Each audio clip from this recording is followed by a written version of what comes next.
clerk to take roll. Councilmember Flores. Here. Councilmember Watson. Here. Councilmember Sanchez. Here. Mayor Pro Tem Cortez. Here. Mayor Kimball. Here. Thank you. Would everyone please stand while Councilwoman Flores leads us in a flag salute. Salute. Okay. I pledge allegiance to the flag of the United States of America and to the republic for which it stands, one nation, under God, indivisible, with liberty and justice for all.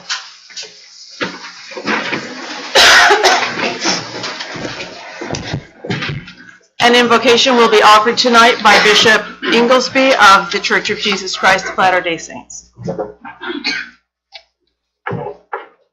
Our Heavenly Father, we're grateful to be able to live in this wonderful community and to have the many blessings that God's given to us. We thank you for the rain that we see. And we thank you for this council and pray that God bless them with wisdom and judgment to give good leadership and bless us all as citizens here and might see clearly and understand the issues we face. We pray in Jesus' name. Amen. Amen. Thank you. We will now open public comment. The public is invited to comment on any subject under the jurisdiction of the Lindsay City Council, including agenda items other than noticed public hearings. We have 2 public hearings tonight, so if you're here to speak to the issue of cannabis, please hold your comments until the public hearing. Comments shall be limited to 3 minutes per person with 30 minutes overall for the entire comment period.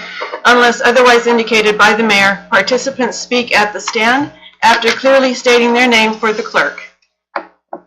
Would anyone wish to address the council during public comment?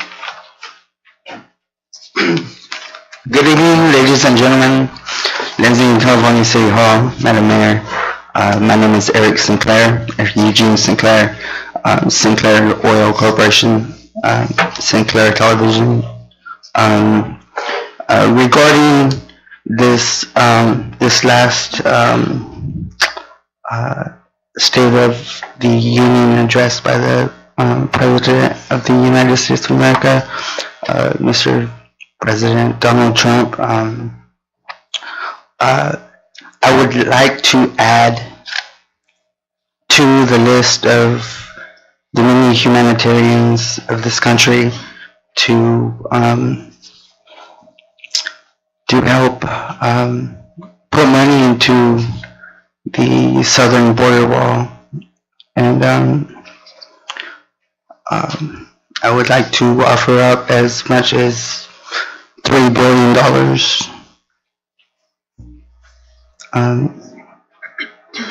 I was born and raised here in Lindsay, California. I'm the great grandson of Harry Ford Sinclair, the founder of Sinclair Oil Corporation, and I have family here. I have family and friends here, and we have to watch out for our cities. We have to protect our cities. I'm just doing what I think is necessary.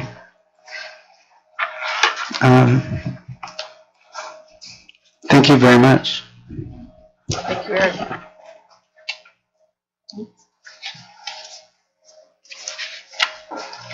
Hi, my name is Virginia Loya, Lindsay Chamber Director, and I'm just here to say that our intention was never not to pay the city, but we didn't have the funding at the time.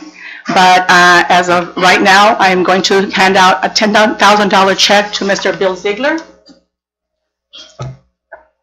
And I want to give you a letter where it says that by the 27th, we will present the rest of the funding.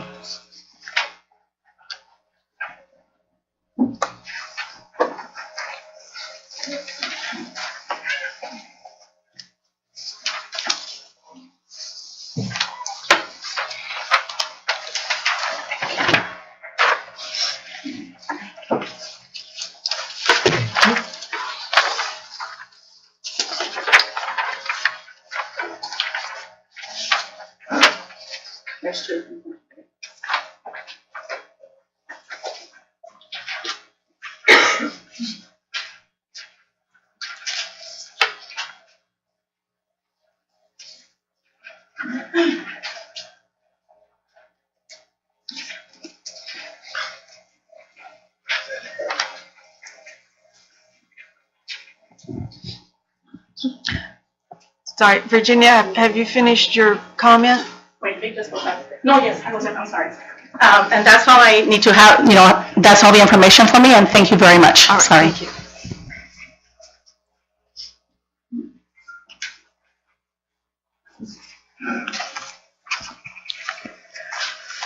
Good evening, my name is Mercy Herrera. I'm here to address each of you today to rescind the RFP for the following reasons. When the ad hoc committee was to review the Friday night market, when it was formed, it was never open to or shared to the public about the meeting dates and location that were never announced. No input was asked by the Chamber of Commerce or were invited to their meetings. No agenda or minutes were taken at the ad hoc committee. What the ad hoc committee reviewed was a staff report consisting of 3 items: a budget report itemizing staff time, equipment charges, fuel charges, Sweetbriar Plaza fee, and the contract agreement between the city and the chamber, and the certificate of liability insurance paid by the chamber. The contract indicates that the termination must be done by the city council. I believe that process was not followed since it was never an action item by the city council. The contract was terminated by the city manager, not by the city council. 2 new board members were never given a written report and were never given the opportunity to view what documents were shared by the ad hoc committee in coming up with the recommendations for an RFP. Thank you.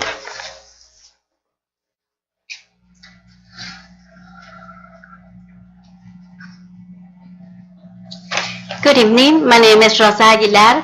I'm Chamber Secretary. I received this letter when the chamber was about to close. Apparently the person couldn't make it, so they asked me to be here tonight and deliver it to you guys.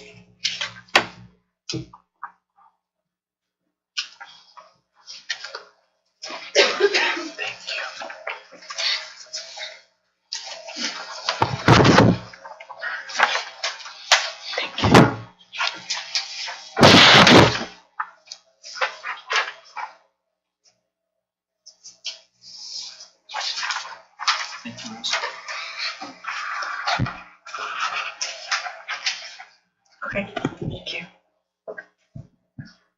Anyone else wishing to address the council?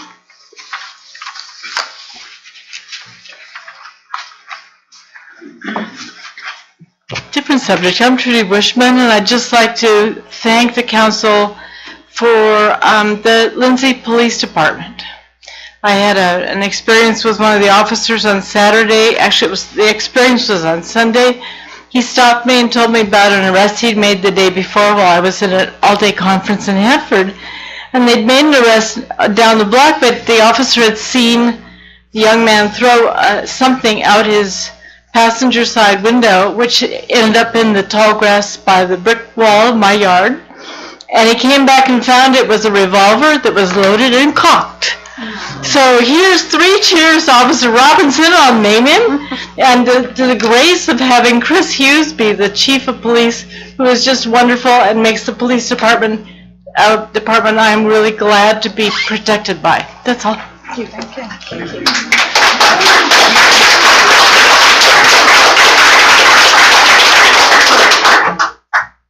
Good evening. My name is Minerva Zaplak, and I actually live in Lemon Cove, but I am very involved in the city of Lindsay. I just wanted to come up and say that I don't know all the details of the contract between the city and the chamber.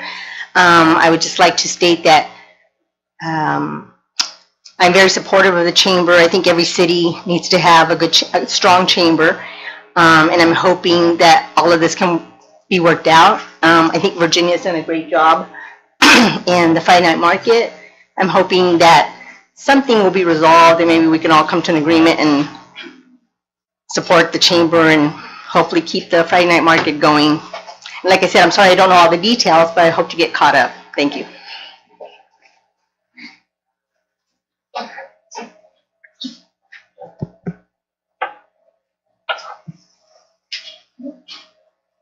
Buenas noches.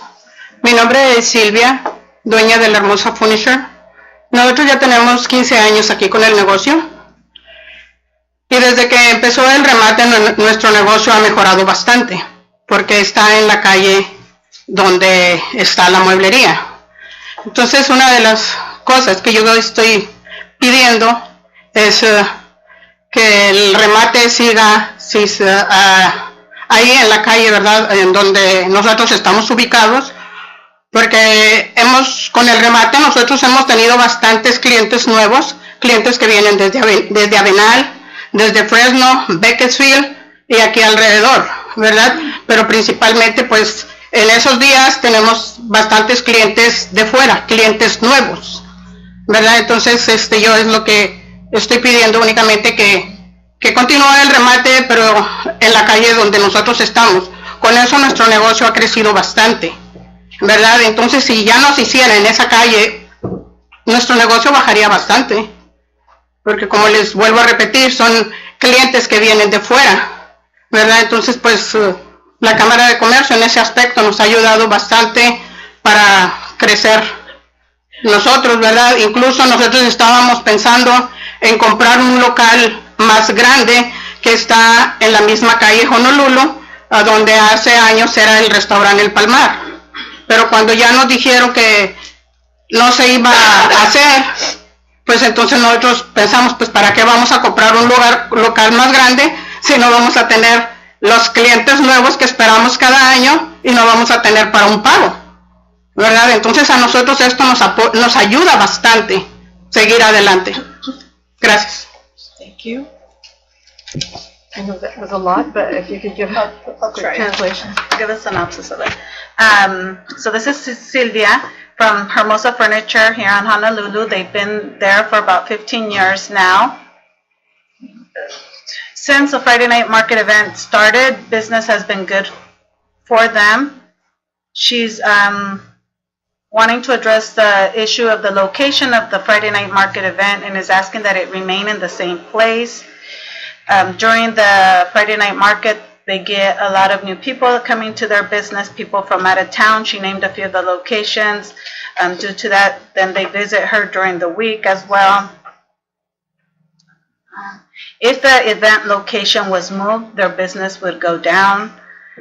Chamber has helped their business grow with the Friday night market event. They were looking at purchasing another property down the street where there was a previous restaurant there. However, with the Friday night market now being up in the air, they kind of halted those plans. So, in a nutshell, that's pretty much what she said. Thank you. Anyone else? Steve Penn, Lindsay, California, 207-412. I'd like to make a comment on that agenda. I was wondering why that they came up with a number to keep the place clean, when I think that just a little morale, join the people together, hand them a notice, say, hey, we're going to have to stop if you guys don't clean up around your area, get everybody joined in, because I think that's what that needs. It's just everybody join in and clean up their spot. And I think they would do that. So the cost that was charging them to do that or do that cleanup was pretty high. And so why was the reason it was that high, really?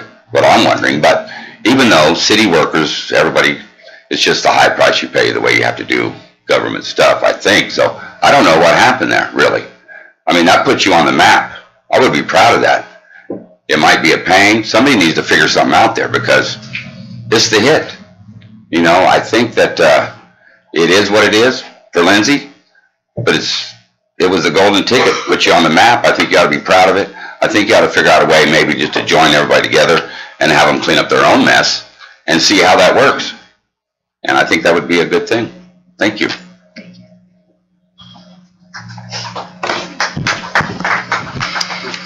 Next. Anyone else?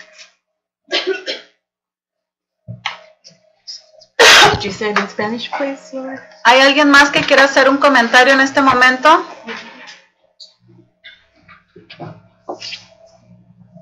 Okay, seeing no one, then we will close public comment and move to our next items. Item number 2 is council reports. Council members have this opportunity to report on events, activities, or other matters. Councilwoman Flores, anything to report tonight? Oh, gosh, yes. We were excited and very pleased to see so many people at the Chamber Commerce Installation Dinner. It was attended very well. It was packed, and everybody had a good time, including myself. Rosanna and I also attended a water informational meeting at Fresno State. And it was just that, very informational, talked about water basins, about different ways to collectively store water and bring water into our county, and it gave us a lot of great ideas. Thank you. Not at this time. Councilwoman Sanchez? Yes. I'll go ahead and skip to this since you all already touched base on that. Okay. I attended the Lindsay Health Advisory meeting yesterday, very informational as well. They did recruit one more member, Veronica Loya. However, she wasn't able to attend. I believe she was very, very busy. Omni is supposed to open this Thursday. I didn't get a time. Did you get a time? I didn't get a time. I just know that they're supposed to open this Thursday, so we're very excited on that. They talked about Humana will also come down February 27th for open house. They talked about having a summer camp at the Wellness Center, so they talked about very many activities regarding sports, nutritional, and cultural activities. So if anybody has any ideas, feel free to let us know, or anybody at the Wellness Center know, the director. Also, they talked about training for new lifeguard certifications. It will begin March 21st through the 24th. It will be Thursday through Sunday. Those are for new certifications, and then if you already have your recertification for renewals, it would be on March 16th. They're also trying to bring in more ideas for on Friday nights, because they really don't have a lot of activities on Friday nights. So they were thinking of different types of activities. One being bingo. That's basically it. I think they were going to have a job fair March 30th. And I believe, and they're going to have also the Tulare County Power Plunge. Polar Plunge. It's a Special Olympics. And there is a website. I did bring a little flyer if anybody wants to see it. I think we're going to cheat a little bit because I believe our pool is heated. So it's not going to be cold. That's what they told me anyway. And that's it. Thank you. Laura? Okay, a couple things. Let's see here. I was able to enjoy a Friday night soccer game at our sports complex this last Friday, which was really nice. They had the light towers up there, and we had Porterville against Lindsay. It was probably a U9, so youth under 9 years of age playing, and Lindsay won, of course. We went 2-1, so that was nice. I also attended the meeting with Rosanna yesterday. One of the things, she already covered it all, basically, but one of the exciting things for the Wellness Center is their Silver Sneakers program that they have with, or through Humana Insurance, and it's a really cool program to take advantage of if the people qualify. They are currently up to 36 new members, 20 totally new members, and 16 transferred like from regular membership to the Silver Sneakers membership, which is good. And she's also talking to other insurance companies to see about the possibility of expanding on the concept of Silver Sneakers, but to other populations as well. So that'll be interesting, and see what that comes out to. Oh, another thing is they are going to start offering kayak classes at the Wellness Center, and it'll be on 2 Saturdays. The dates are pending at this time, but it will be $95 per person, and it is a 6-hour-a-day course. So that is exciting as well, because I didn't know you could do kayaking in a pool. So, As long as it's not shallow. You can learn how.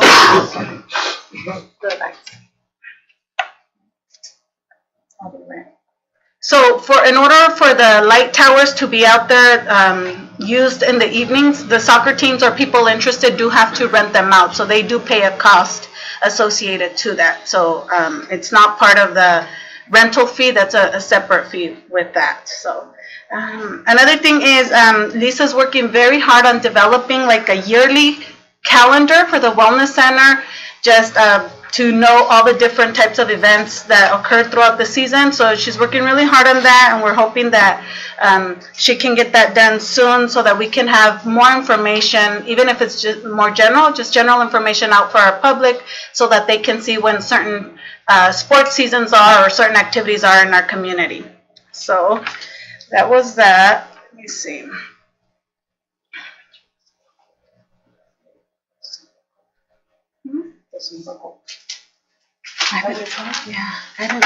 Oh, yesterday they started their Zumba Gold classes. So those are for Zumba beginners, and they had a really good turnout. So that will continue as well at the Wellness Center. Also, last week or maybe a week before, something like that, I met with a couple of people in relation to the topic of cannabis, and that prompted me to do more research, and I did have the opportunity to visit Woodlake yesterday, and it was nice to visit another community for different reasons. There were a lot of things that I got out of that visit. Immediately as we drove in, there's a roundabout, just like the roundabout that we have here, so I was very observant of it, and also very observant of their city sign, Mike, that they have out there. So, and of course, again, I was on a mission there, so I did visit Valley Pier. For those of you that don't know what that is a dispensary there in Woodlake. And let me just tell you that it was something that I wasn't expecting. It was, I wouldn't have known what it was if I would have just walked in there without knowing.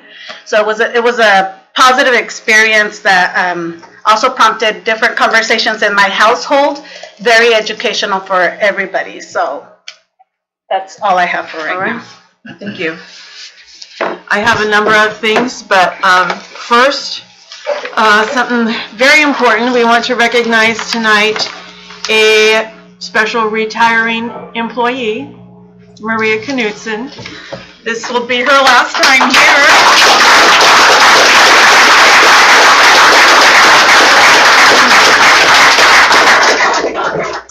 So, Maria, we prepared a proclamation for you, and I'm going to read it. My glasses on.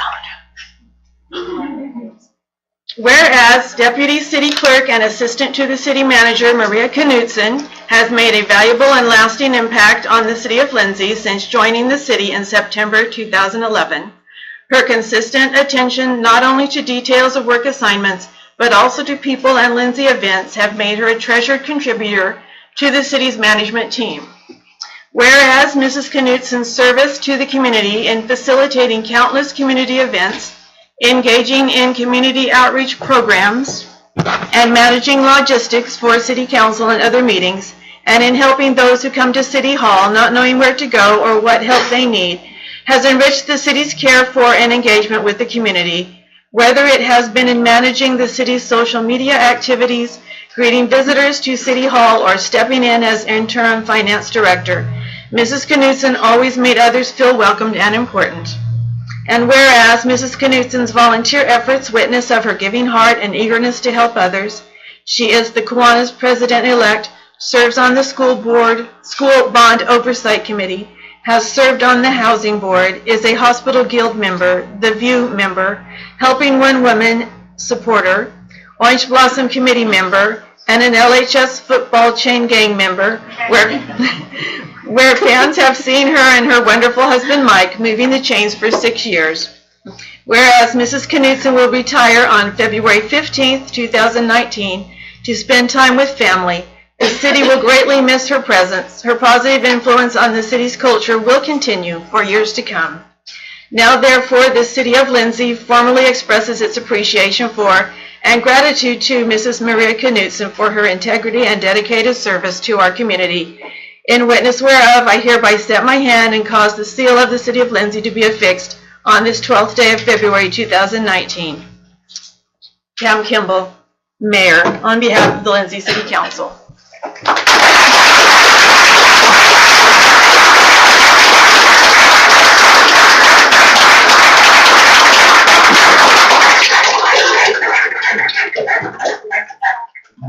Some may not have signed it yet. Just a couple days.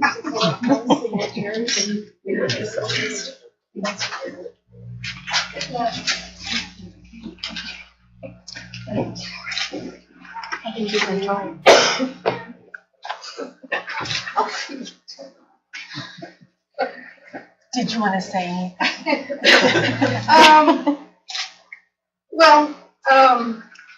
I didn't realize it was going to be so formal. I want to thank everybody. I didn't do it for this reason, but I enjoyed my time here. It was such a pleasure. Somebody spoke during public comment about not knowing all the specifics. Staff stores are always open. Our phone numbers are out there, or their phone numbers will be out there. My phone. All you have to do is make a phone call. Stop by City Hall and they'll make an appointment for you to get all the information you need. We've always tried, especially with social media, to try to put some information out there. So I hope that they continue to do such a great job. I'm going to miss them, but I'm still going to be in Lindsay, and I'm still going to be involved with a lot of these things. So, thank you, guys.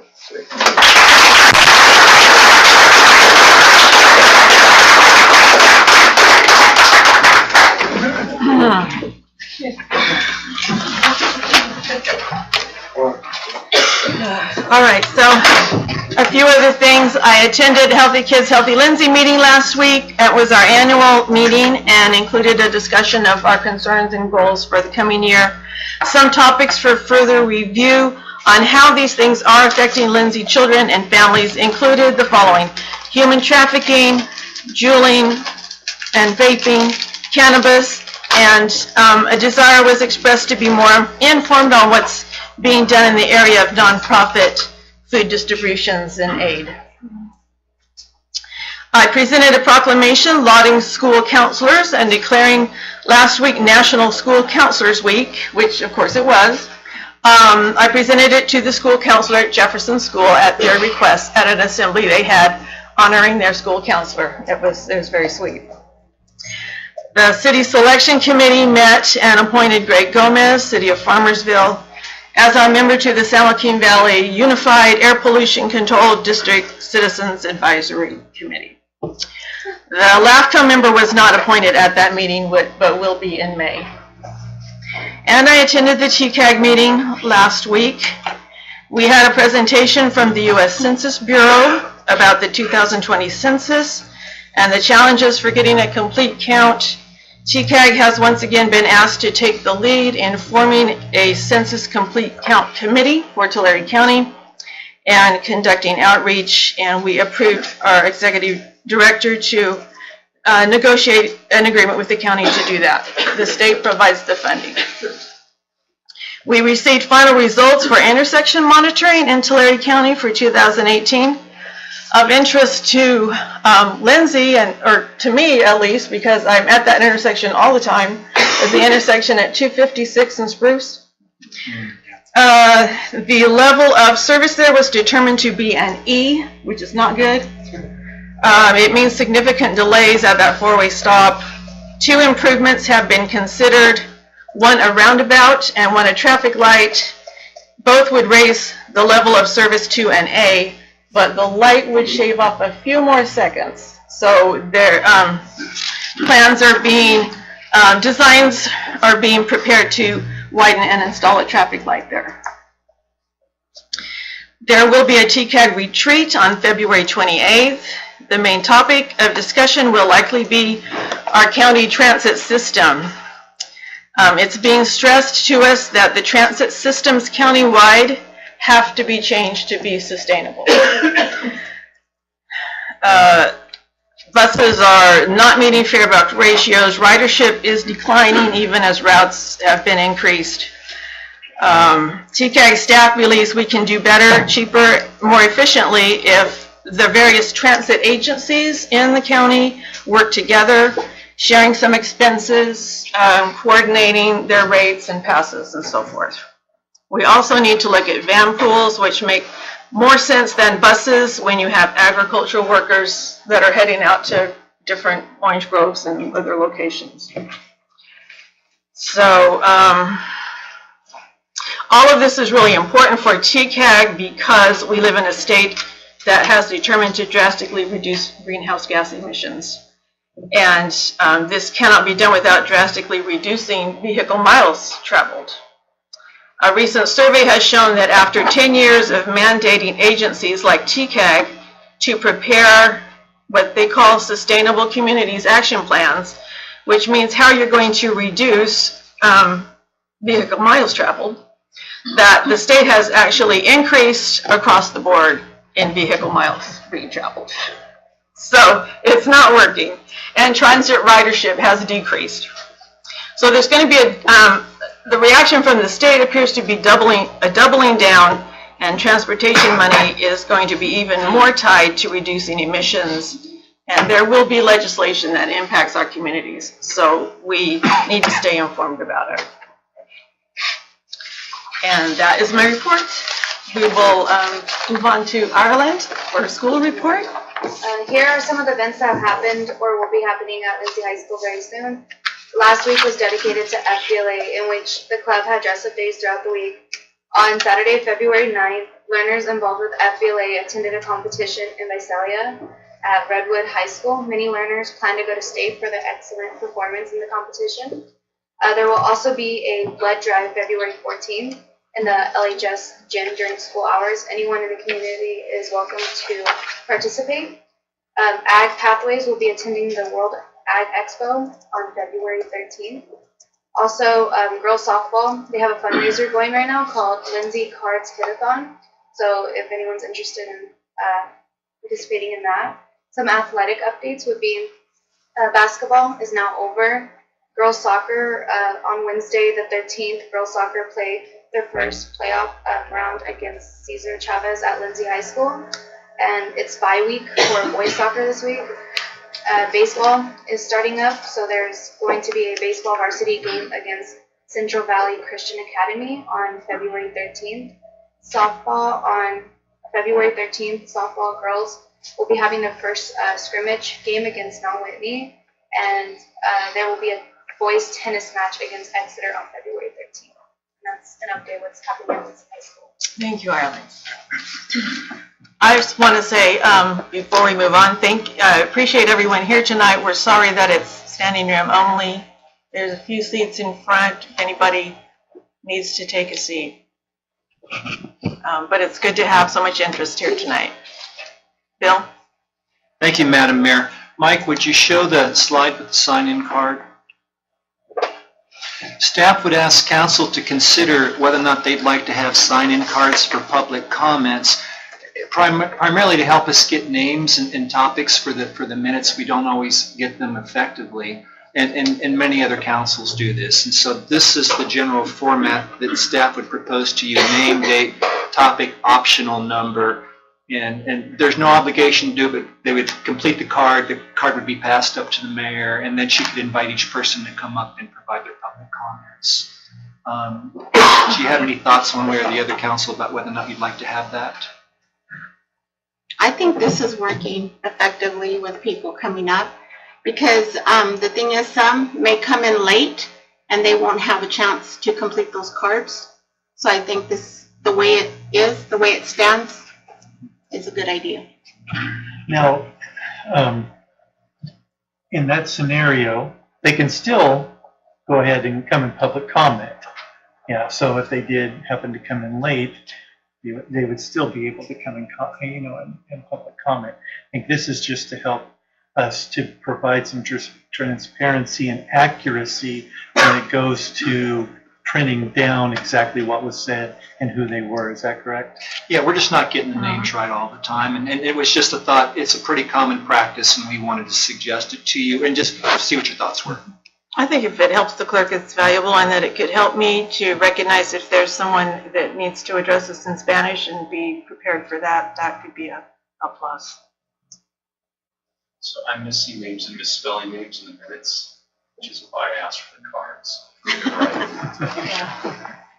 I also like the idea for organization purposes, and also if for whatever reason there's we have to get back to somebody or something, we have their contact info, or at least a name to address them with. So I like it, and again, just keeping in mind that if they do show up late, we still invite everybody, that wants to make a comment, and then I envision these like back on the table, and if they fill it out, leave it on their way out or something. If they don't fill one out, they are still welcome to address us. So is it my understanding that filling out these cards is not the only way that the public can come up? Correct. Oh, okay. It's just to help us for our recording of what's going on. It's not to keep anybody away. It's not to create a barrier at all. Are you looking for a motion now? Well, Councilmember Sanchez, your sorry. thoughts? I'm fine as long as it's not mandatory. Some people feel comfortable just having. Sure. So as long as it's not mandatory. Legal counsel, any concerns? Yeah, as long as it's not mandatory, and it states that nobody's required to fill it out.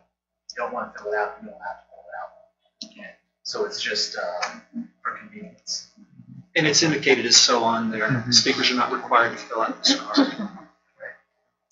Okay, did you just need So that it's not an direction? agenda item. It's I not just want really, to get it's a not an action general item, it's sense if just. you guys were, totally Yeah. closed and weren't going to do anything. It's in Spanish, right? Yeah. Yeah. Oh. Do you want me to translate that to public in Spanish? Please. Why not? Yeah.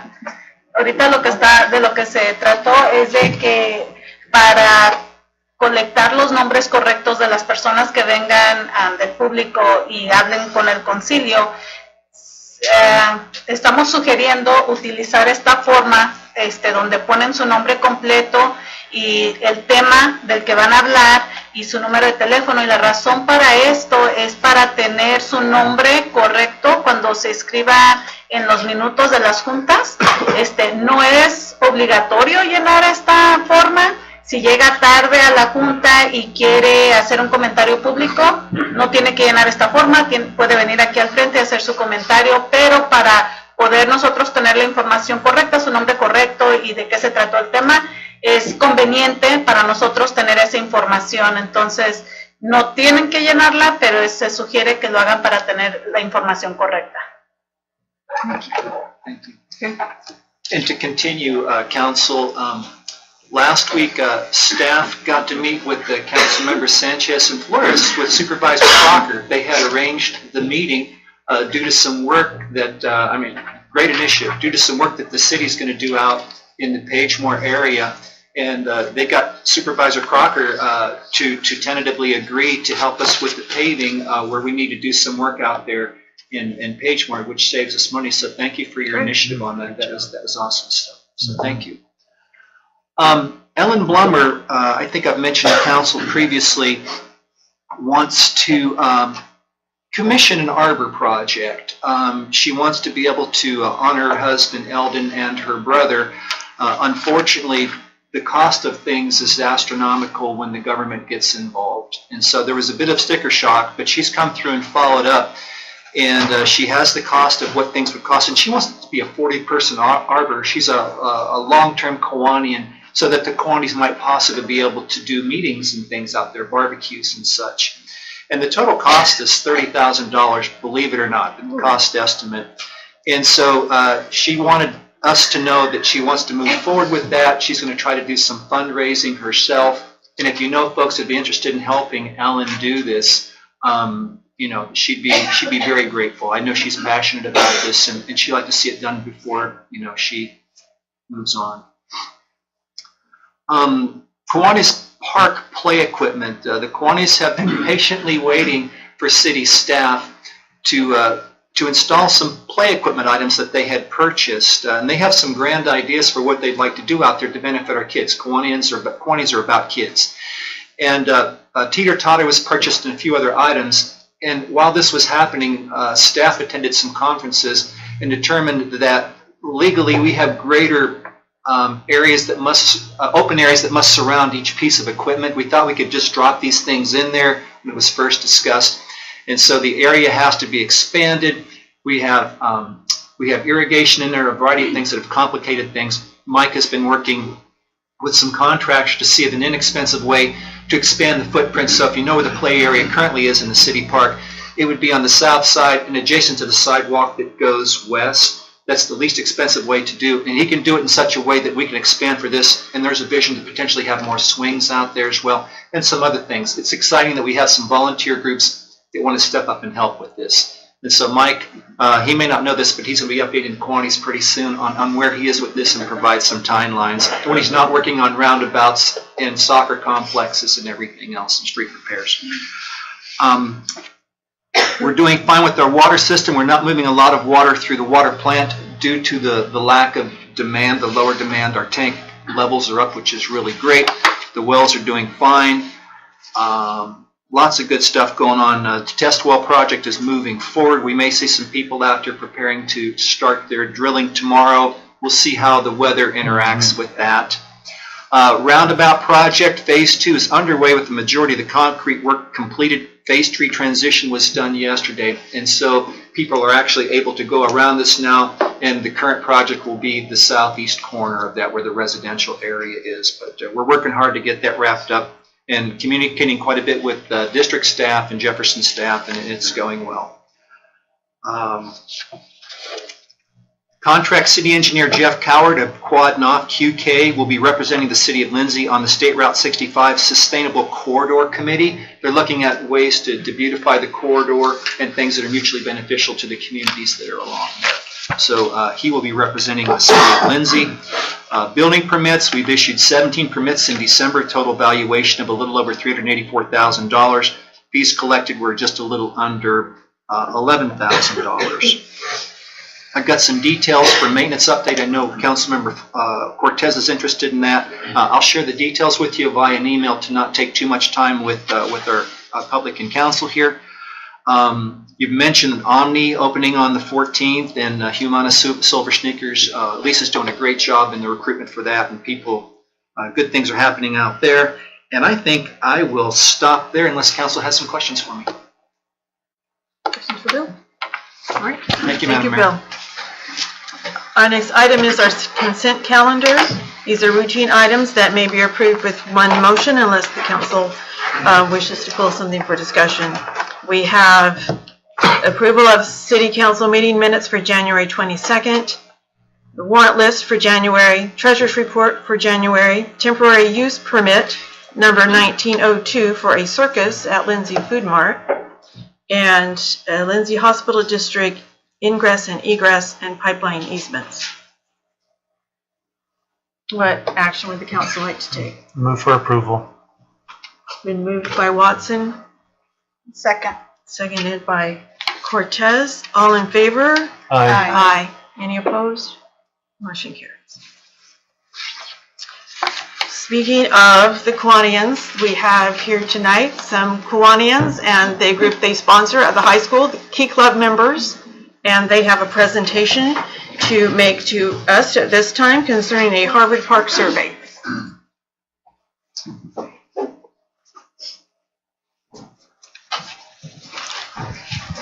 Dennis Hilton. I am the chair of the Harvard Park Committee with the Lindsay Kiwanis. In the fall of 2016, the Kiwanis Club sought out a means in which we might be able to improve our city, solicit resident participation, and grow citizenship within Lindsay. All while improving assets for the city. We raised some money at Centennial Park at a fundraiser, and on April 29, 2017, the Lindsay Kiwanis and Lindsay High Key Club members went to Harvard Park and did some tree pruning, some cleanup. We also laid out some sand in the midst of the upper field so that it would kind of smooth it out so that soccer could be utilized there. We recognize that Harvard Park has been an underutilized asset primarily because of the drought and the restriction on water, and we have no control over that, but thank God for all the snow and rain that we're getting now. It was an attempt over the time period to try and see if there was some means in which Harvard Park could be brought back to life, especially for residents that live on that side of town. Centennial Park is terrific, and it seems to be well used. It came out that a survey of residents might be beneficial in that regard, and that survey document was presented to Lindsay Key Club, and they're here to report the results of that. So this is President Vanessa from the Key Club. Hi, my name is Vanessa Sanchez, and I am Key Club President, and I have a short presentation for you guys. Our Harvard Park surveys in partnership with Kiwanis. So, as you guys can see there, it's a sample of the Harvard Park surveys where it asks the household owners or to mark the improvements, potential improvements for the Harvard Park use from 1 to 7, 1 being your top desire and 7 being your less desire. And some of the things, some of those improvements were baseball, a bicycle bump track, a frisbee golf, play structure, soccer, softball, a walking path, and any other specific ideas they had. And it would just need their address and a signature. So that's that. There's many things we learned. There are many families in which they have younger kids that like to go to the park, that like to play. We're also wondering how we were going to pay for that, because they don't want to get taxed for it or any of that. And they also wanted, Lindsay residents want another park. They feel like it's necessary for not only for the city to look nicer, but for also the kids. And then this personally helped me and our members interact in the community and volunteer to make a change in our city. So here are some pictures that were taken when we went to collect those surveys, and we went to Starbucks to tally the totals. So the results were, the number 1 was play structure, and number 2 was a walking path, number 3 was a soccer field, and out of 439 surveys we collected, which are all right here. That's awesome. In the ring. Yes. So, thank you. Good job. So I would like to introduce Irma Padilla, who's Lindsay, let's see, not a teacher, call him what? Education specialist. Okay. Learning facilitator. And Irma is the school Key Club advisor and has done a fantastic job. and she was out there with students doing all of this survey. The importance of the survey, I think, speaks for itself. I personally find it quite interesting that these are the #1 picks that people identified. And interestingly, Kiwanis has already purchased 3 play structures that we have not been able to locate at Centennial Park yet.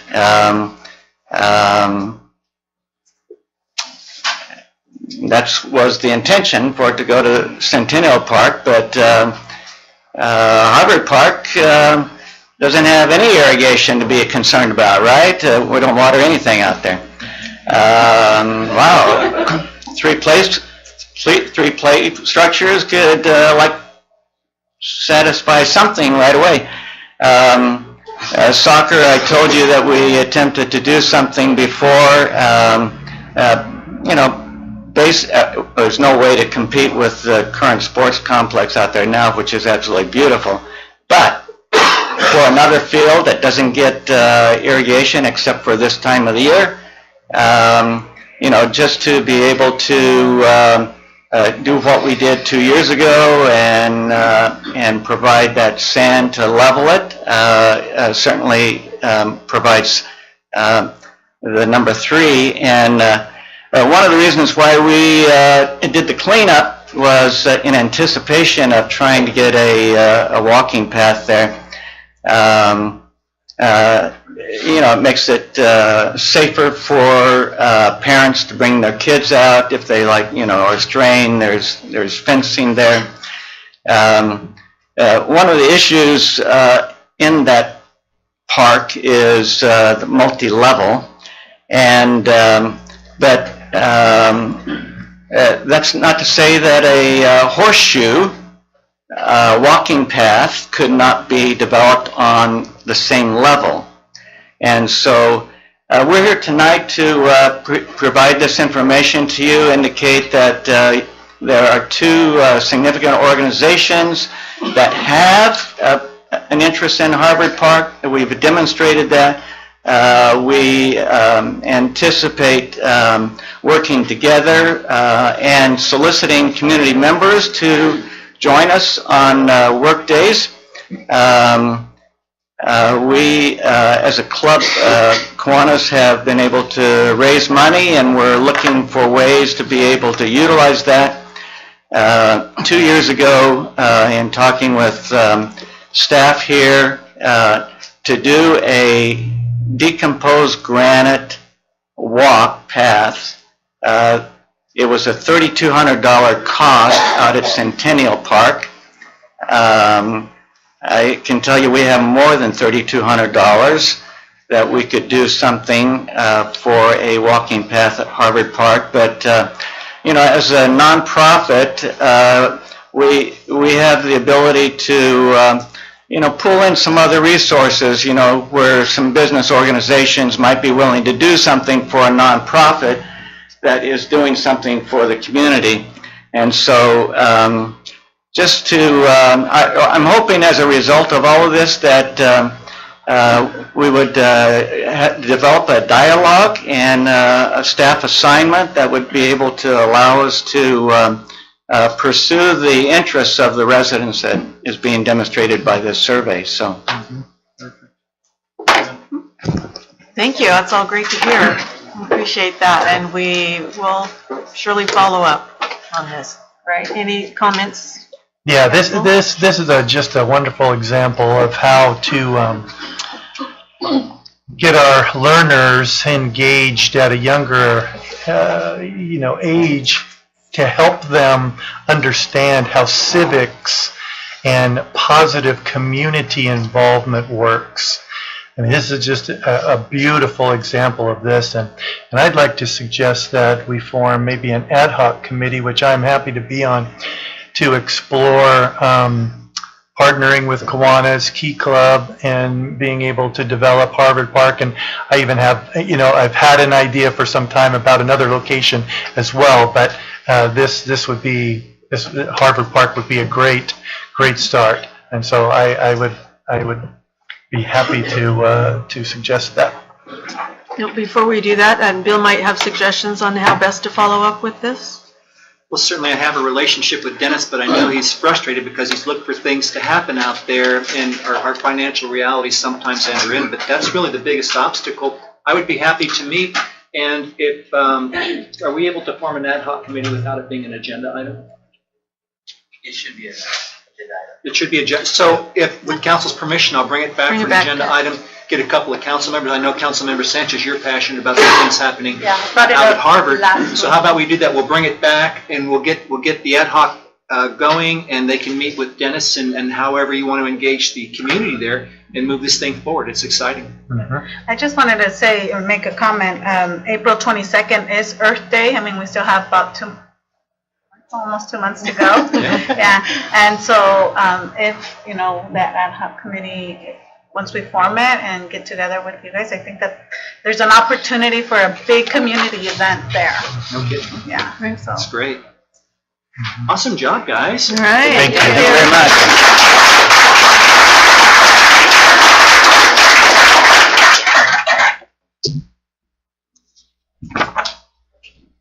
Okay, we have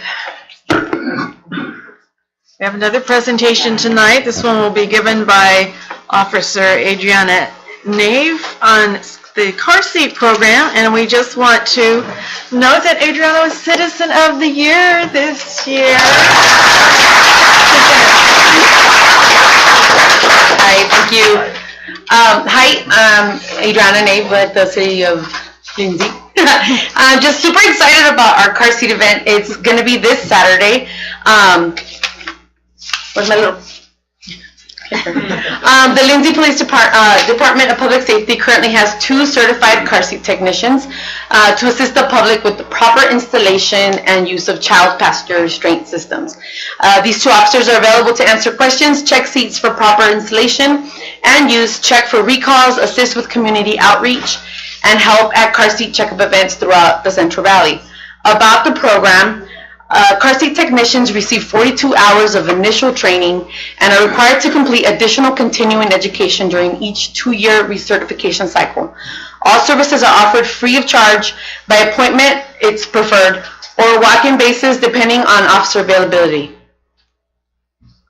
Traffic accidents are the #1 cause of death for children ages 5 to 14, #2 for children ages 1 to 4. The Center of Disease Control has estimated that between 72 and 84% of car seats are critically misused. At car seat events in the Central Valley, misuse rates are above 90%. That's alarming for our little valley. The Lindsay Department of Public Safety has partnered with Safe Kids Central California, Valley Children's Hospital, the Tulare County Department of Public Health, and the Lindsay Wellness Center to host a car seat checkup event. It was next month. It was supposed to be presented, but it is Saturday at 10 a.m. Next one.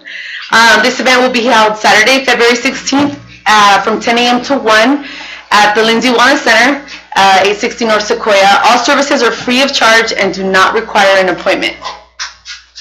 For more information on the event or the car seat program, or to make an appointment to have a car seat inspected, you contact Lieutenant Nicolas Nave or myself, and se habla español, of course. And also at our event, Omni will be having like a little, I guess, area where they're going to be talking to people about the services that they'll be providing. Healthy Start will also be there for the first 5. So we kind of made it like a little health fair without really trying to, but it's going to be a really awesome event. And of course the Wellness Center will be open and they'll be offering some information for people. And we also have these cool little free car seat inspection cards that we hand out to people. I'll leave some at the table. So if you guys want to grab a couple, give them to friends. I am guilty of not knowing how to install a car seat properly. I mean, I remember my kid used to be in the back seat going, woo, woo. And you would think, you thought, as a mom, I thought, he's in his car seat, he's fine. Not knowing that I was so wrong. And my sister is actually coming home from Los Angeles, and she'll also be helping. She's also a car seat technician, and she'll be helping us out. So Most of these we do free. Nicolas and I go up and down the valley. We were just in Avenal on Saturday at a car seat event, and man, some of those car seats are. But you know what? You're grateful that they show up. That they show up to help, because they need help and they don't know what they're doing. We did an event in Visalia and the misuse rate was 97%. Wow. So please, if you have a car seat or if you know somebody that needs car seat check, please come and see us on Saturday or anytime at the police department. We're always there. So, do you guys have any questions? Let's make sure those statistics of Visalia get in the paper. Hold on, wait, we don't know how the statistics are gonna be on Saturday. I don't know if I want to do that. It's a little scary to think that it takes 42 hours of training. Yes. To be able to I could not believe it, but Nicolas went through the training first, and then I went through the training when I was pregnant. And man, it's hard to install a car seat when you're really pregnant. Yeah. But that's why we're here to help you. That's why we're here. We want to help everybody out, and we want to make sure that all our kids are safe, especially in this No wonder community. people don't know, but this is good information. Yes. Thank you. So if you guys have any questions, please contact us. Thank you. No more questions? You good?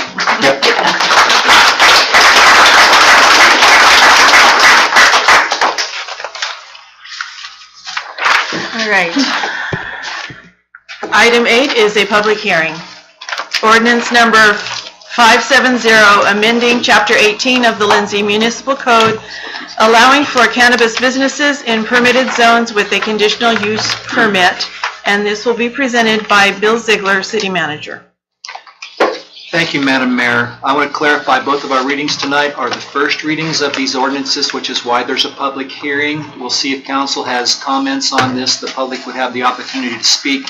And then at the next meeting, there would be a second reading of this. And then the ordinances, if approved, would go into effect 30 days following the second reading. So, ordinance number 570. In June 2018, the Lindsay City Council directed staff to develop ordinances governing the growth, manufacturing, and testing of cannabis within the heavy industrial zoning district, the testing of cannabis in the light industrial zoning district, and the testing of cannabis in the professional office zoning district. Staff was also directed to prepare a cannabis business tax ordinance number 567, which was approved by Lindsay voters in the November 2018 election as Measure G. For council direction, attached ordinance 570 and ordinance amending chapters of Title 18 of the Lindsay Municipal Code has been prepared and is outlined below. Chapter 1809 Professional Offices District, Section 1809040 is amended as follows. And this is about conditional uses. It would add the uses Cannabis Products Testing Laboratory and Cannabis Testing Laboratory. It's the only change to that section. Chapter 1811 Industrial Districts, 1811-020D for Light Industrial District is amended as follows. Conditional uses City Council approval, so that's a discretionary approval on the part of City Council. We would be adding Cannabis Product Testing Laboratory, Cannabis Testing Laboratory, the same as we had just said in the Light Industrial District. Chapter 1811, I Industrial District, Section 1811-030D for the Heavy Industrial District is amended as follows. Conditional uses City Council approval again. Cannabis Nursery would be added, Cannabis Manufacturer would be added, Cannabis Production would be added, Cannabis Product Testing Laboratory would be added, Cannabis Testing Laboratory would be added. That sums up the changes to the zoning code there. And so alternatives, staff recommends approval of ordinance 570 is submitted. However, you have the ability to approve it with amendments. You have the ability to not approve it. You have the ability to direct staff to take some other action. I'd be happy to answer any questions. Thank you, Bill. Are there any questions from the council at this time for Bill? You didn't mention retail. Is that not part of the, that's a Not at total this time. separate? Okay. Not at this time. In order for that to come up, do we have to request something? You will. You'll have to direct me to do that for that to come up in the future. If there's no other questions, comments from the council, at this time we will open the public hearing. Public is invited to comment. We will first take comment from those who are in favor of this ordinance allowing cannabis businesses in the city of Lindsay. Then we will hear from those who may be in opposition, if any. The council may question speakers at the podium if they so desire, and they may answer us.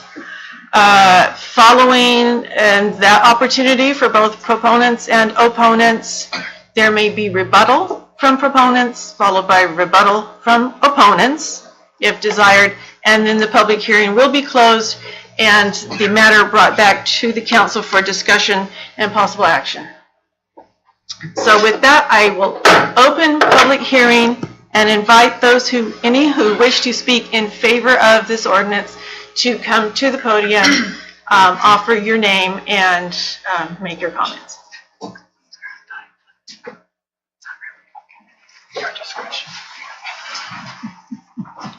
Steve Penn, 20712 Road 248. Actually, just my comment is, I'm trying to figure out why we pass some codes, or everybody wants to be on a set of rules that's really not quite going to work that way. You guys are actually passing some things that are good. Will they work for you? I'm not quite thinking they're going to, actually, just to be straight up blunt with it. But you're going the right way. You're going on some good, bold moves. You need to make good, bold moves. And I think it's coming to you. I think you're going to like it. I think it's going to do Lindsay well. There is no doubt. Some of the things you're doing, though, I think that is a little bit just off the wall. There's a lot of other things, and I'll make a comment on a few that'll put some input with you that will be more into your favor.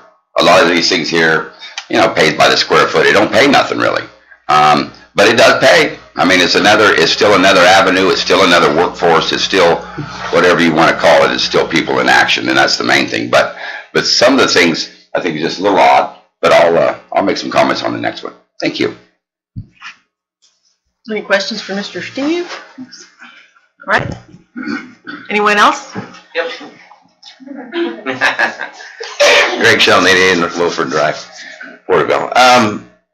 Kind of echo what Steve said. I think what he's getting at here is this, it's gone pretty far. It hasn't quite gone far enough. And the problem is the logistics of having another set of hearings or whatever becomes kind of cumbersome. My suggestion is if you're going to do something, you probably delay this one, add some new language, bring it back next time. Like my example is what Steve's talking about. And I've had discussions, and I've researched some of this, and in the heavy industrial zone, there's only two pieces of property in the entire town of Lindsay that have this zoning. One's the Lindsay Ripe Olive, and one's a small piece of the railroad south of town. One of them, the guy just bought it, doesn't really know what he's going to do with it. I'd heard, stories about there was going to be this big growers coming to town, but I guess in the interaction, what I'm getting is none of that really is solidified. It's just got a lot of conjecture and hearsay. And the other piece of property, which I know the gentleman from the railroad, I bought property from him before, and the railroad's kind of hard to deal with, and they want a lot of money for it, and it's a vacant piece. So effectively, what you've done is pretty much placed a de facto moratorium, or making it so expensive that it becomes a moratorium. So you've pretty much killed that avenue of it. And if you're not going to allow for any retail, you've pretty much adopted something that really is infeasible or is not going to work. So my suggestion is, if you have an inclination to try to do some kind of retail, that you ask staff to take this back, put a retail component in it, bring it back for another hearing, so we can talk about that. Because if you adopt this, I don't think you're going to get any money out of it. And then it allows the competition to kind of beat you to the punch. And there's competition breathing down your throat right now. As I've said before, Farmersville adopted theirs at the same time as yours, had allowed for one permit per 10,000 residents. Before they even awarded that permit, they threw that out and decided to allow more than one. As I've said before, there's talk about doing export-only licenses, as brought to the last council meeting, that basically you have a license in Pacoima, and you want to sell in Lindsay, you can sell in Lindsay. So it's going to happen. So in a situation like this, not only do you, if you're going to do it, do you need to do it, but you need to be the first ones in. Because what happens is for two reasons. One, for that period before you're so inclined to do it, you lose all that money. But more importantly, once you let somebody else get entrenched somewhere else, if you let Farmersville get entrenched, then even by the time you get your license, no one's going to come. We're wrestling with the same thing in Porterville with our casino. We have it up in the mountains. Basically, our casino, the majority of their money comes from Bakersfield, where there's 2 casinos planned down, one in Tehachapi and one in Tejon. And so now there's real concern that once those go up, people won't drive an hour and a half up to our casino. And they're expecting a 50% drop in revenue perhaps. So the point is, not only do you, if you're going to do it, you need to do it as fast as you can. You need to kind of get in there before someone else takes your market share from you. Because once they get it, you'll never get it. So with that, I would just ask that maybe you ask staff to bring this back with a retail component. And if you're still going to say no, doesn't mean you have to accept it. But the way it looks like right now, you can't even, I don't know if you can even talk about it because it's not agendized. And so really, it looks almost like a way to kind of kill it before it even starts. That's just kind of the way it might be. Thank you. Thank you.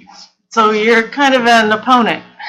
And I was going to ask you, I didn't know if I was really for or against it, because I like it in its current state. But, I like the way it's moving, but I just wish there was a little bit more in there. All right. Is there anyone else wishing to speak in favor of? Yes, my name is Dustin Bagliari. I'm from Visalia, California. I represent the one property owner that he does speak of who owns the Lindsay Olive Plant. And to that, my suggestion to him or to anyone else, as alternatives to not cornering one piece of property is the only, option, is that other property owners, could petition to have zoning changes, if their property is perhaps in that area. So those are alternatives that do allow for people to make those changes. Also, what I want to say though is that I'm a proponent because I do planning for these facilities. I've worked with Wood Lake to get permits there. I've worked with Coalinga to get permits there, and I have seen the good and the bad side of what comes through to the cities. And when the cities do get on the ball and pass these with expedience, like Wood Lake, it's very important to whether or not the city makes money. As the city of Coalinga jumped on the ball to begin with, they made very high rates for their taxes and scared away most of the businesses, but they were the first ones in the area. Coalinga doesn't have the population, within a reasonable distance that Lindsay has. Lindsay has Porterville, Visalia, in the distance, Fresno, and Bakersfield. So there's a much bigger, almost 1 million people population that they can access within an hour, which Coalinga doesn't have, and that's part of the reason why Coalinga hasn't been as successful. So those are just things that I'd like you to consider. Now that you know that Wood Lake is making money, Farmersville's already pushing this through, and it really is important for the city, if they're going to be successful at it, to move forward with expedience. I believe that's all I have. Thank you. Anyone else wishing to speak in favor of? Is there anyone here who wishes to, Mercy?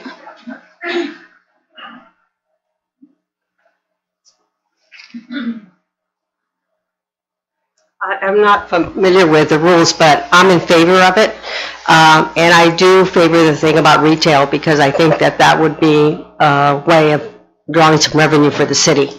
And, but to look at the comments that they've made some good comments about how expensive it is to have someone come into the city and be favorable to them. And I think that's something that you have to look at. Thank you. Anyone else wishing to speak in favor of? If not, would anyone wish to address the council in opposition to this ordinance? City of Lindsay, my name is Eric Sinclair. Now, depending on the molecular structure of the strain that is for cancer patients and good for pain, that's good. But the fact is that there's a lot of these strains that people tend to add stuff to. They add derivative to these strains, and it's causing an epidemic of are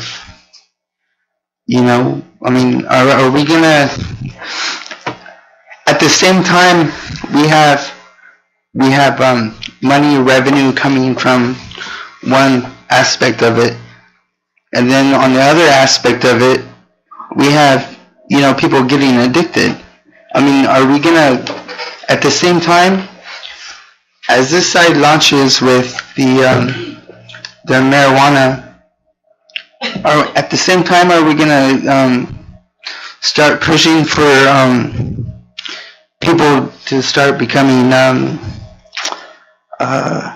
counselors, recovery addiction counselors? We have to look at it. We have to look at every aspect of it. And I'm against it. Because we have kids here, we have other avenues to look at to bring in revenue to the city. And another aspect of having retail and using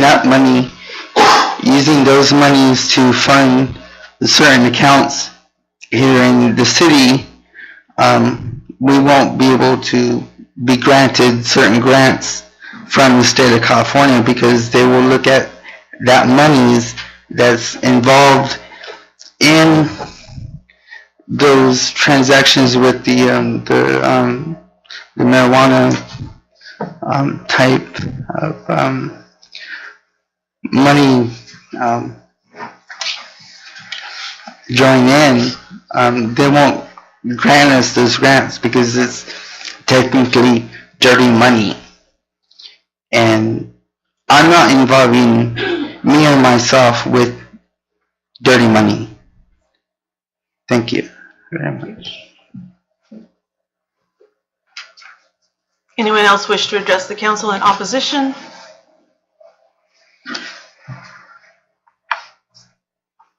Good evening, Council. Joseph Ross, City of Lindsay. My only opposition is just kind of what's already been stated. If it doesn't include retail, honestly, I don't think it's anything the city will be able to make any real money off of. So that's really my true opposition to it, is just in its current form. What you think of, I imagine Woodlake is their retail shop. The vast majority of the things that get open are retail shops. Very few laboratories or testing facilities or anything like that are throughout California, let alone in the Central Valley. So that's really just my main opposition. Is I would just ask that you guys consider the retail aspect of it and not so much what's been proposed.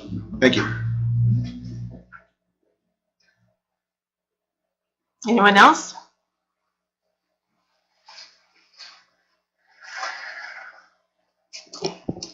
If there's no one else that wishes to speak in opposition, we will invite rebuttal. If proponents wish to make a rebuttal, they may do so at this time. I love to talk. I'm a retired politician. I don't really know if there's the rebut. I was thinking of some things as I was sitting there that I wish I had said. So I'm gonna use that to do that. Everybody, anything good that's, well, not anything good, but a lot of things that are good, they need a revenue stream. People want to say that, money is evil. Well, no, the love of money is evil. And so, money can do some good things. It can save a farmer's market. It can save a McDermott house. It can put irrigation in a park. And so if you have ethical qualms, I understand it. But I also am of the opinion that sometimes the ends justify the means. And if this is the tare I have to pay to advance, I'm supportive of my town, I think that done correctly, it could do some wonderful things. And again, but it's just an opportunity that's very short, because what happens is, and you all know, we listened to the city manager tell us at the last meeting that Sacramento is going to keep unwinding local control until pretty much it's done. And then what'll happen is the first guys in, like Woodlake, will make a lot of money, and then pretty soon it will become so prevalent it'll be like any business endeavor, and then the margins will be thin, and there won't be much money to be made. So the point is you need to get it while it's a novelty and not, so far out there. And that gentleman, I'm glad he said it, the one that just came up, he's right. You can't make any money in testing. There's not enough room on it, and nobody does it. And so to sit there and say, well, this will do it, they'll come, I don't think they're going to come. The only ones I know that are doing any grows are places, and what's interesting is they are generally co-located with retail facilities and stuff like that. I know you're indulging me, Mayor. And then I want to introduce Alex Crace, our attorney from Porterville. I asked him to come over here. We're paying him. And and his wife is going to be really mad because he was only supposed to be here an hour. Anyway, and so to show the seriousness of our endeavor, I mean, I don't like to pay money, and I don't like to pay the lawyers, so no offense. But we did it because we wanted to bring him along and have him maybe give us some pointers. And so that's what I want. I know we've got another public hearing going to come after this, right? So I don't want to belabor this already more than I have, but thank you. Thank you. Anyone else? Anyone? Council and members, one thing that was brought up by the gentleman here about the counseling and concerns that, addiction might bring. If anyone isn't aware, Prop 64, a majority, almost 70% of the money that's going to be collected is going towards enforcement against illegal grows and towards counseling and addiction programs. So that has been addressed by the state law, and it's something that will be coming back through the state funds. Through that direction, when the city feels that they need that, they can apply for that or contact the state about those funds. The other item about the retail that everyone's bringing up, I seem to be a little confused because I was at the last meeting where I'm pretty sure that the council asked the manager to put the item for retail on the agenda. So I'm a little bit concerned why that is another meeting where we're talking about that again. I think it was even a vote. But that's all I have to say.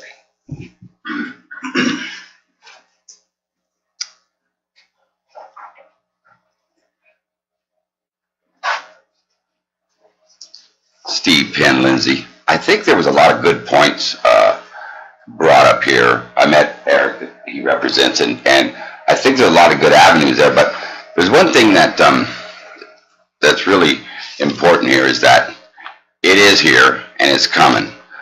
What you don't see in the black market, that's what we're fighting. We're fighting to put it out on the front street to stop the black market. Capsules are made by the hundreds of millions. They're putting labels on them. They don't know what they're smoking on. They don't know what they're taking really.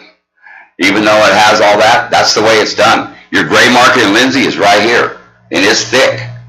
Everybody's traveling. Everybody's doing it. Everybody's on the black market. Everybody's here in your town right now. You just don't know it because you're not in that ditch part. We travel, and that's where everybody travels. That's where all the kids travel. That is where it's at. That's where the action's happening. So the gray area is the main thing. And the gray area is what's going to keep one of our kids, or a lot of them, from doing something that they thought was good and it wasn't, and it messes them up. Now that is the main thing you guys need to look at, because that is the most important thing. Thank you.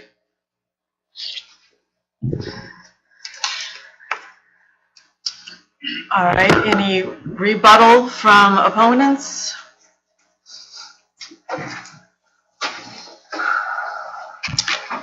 My name is Eric Sinclair, and I think any shades that you speak of towards what we can do with this train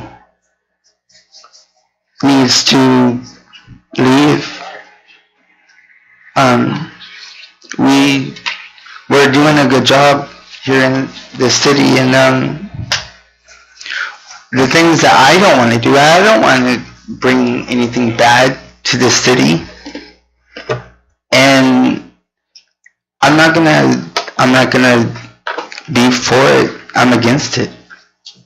And when if you afford these types of businesses, and you try to push this city around, trying to hop on your train, you need to leave on that train out of the city. Thank you. Thank you. Anyone else before I close public hearing? Seeing no one, I will close the public hearing and bring this item back before the council. To be clear, we are, most of the public hearing discussion tonight was concerning dispensaries. That's not what's on our agenda. That's not with this ordinance. Staff was following direction given by council in June to prepare this ordinance, which did not include dispensaries. Are there any questions or comments? I would invite all council members to express themselves. We can amend it, can't we? I just want to say that, since our last few meetings, I've done some research, I've talked to people, considered a lot of other things to where I would like to see maybe adding retail to it too. My question is, if we were to move ahead with an ordinance that included retail, is there a possibility of amending that ordinance in the future if it doesn't work out? It's hard to take it away once someone has entitlements. That's what Mario had talked about at the last meeting. If you allow it to establish, it's difficult to step backwards from that. But you can. It's difficult, but you can. I think you'll be litigating. Yeah. You'll be sued probably, based on what it's saying. Existing use and then the ordinance gets changed, you could argue that because there's a prior existing use of existing ordinance, there's an argument that says you should be allowed to continue that use. I haven't seen it argued in the courts yet, so I can't give you 100% answer as to whether or not we could successfully distinguish that use once we do amend the ordinance.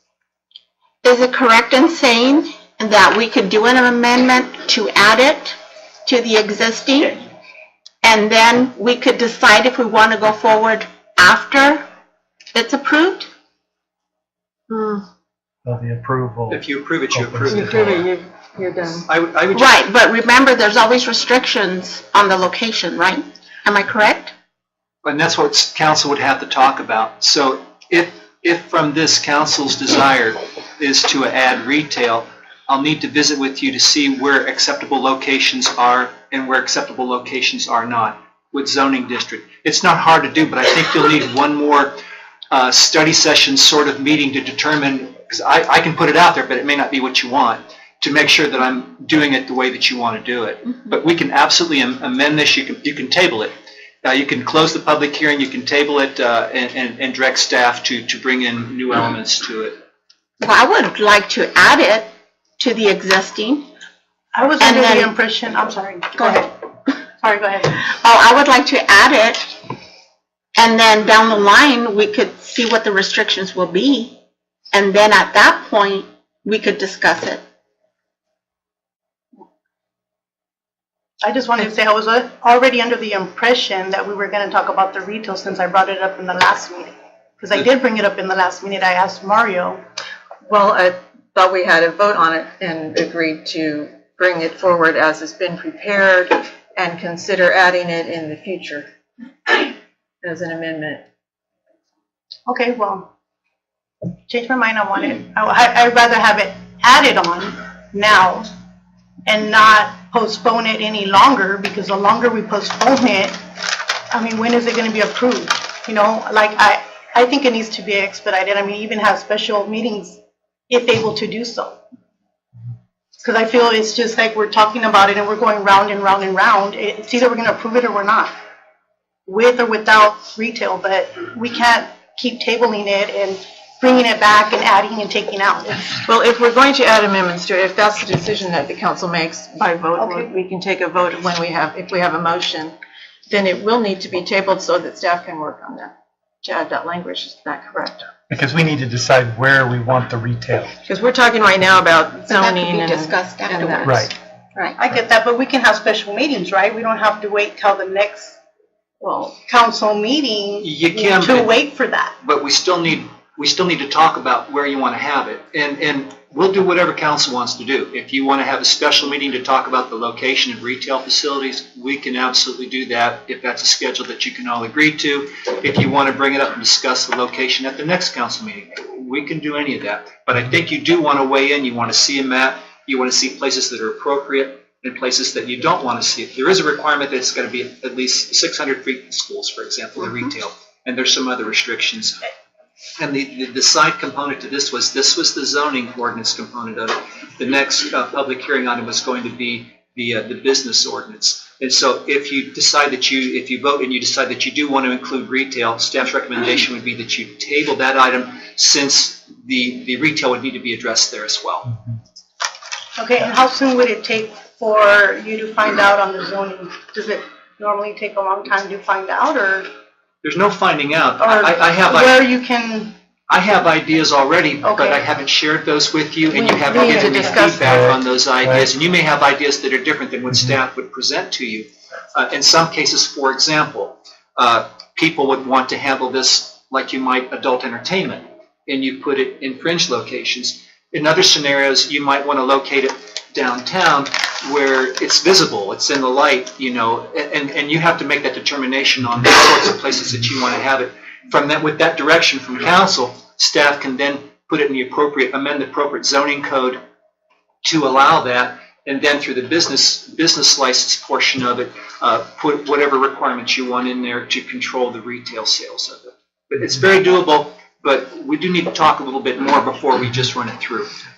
So, would it be beneficial to those who are looking at the, in the heavy industrial zone right now to get the manufacturing, cultivation, growing, to just approve it, as is, and then we come back after we do our due diligence to amend it with the retail component, if that's what we decide? Would that be the most expeditious way? Or do you think it'd be just to table it, we do our research on the retail, meld them together, and then go forward?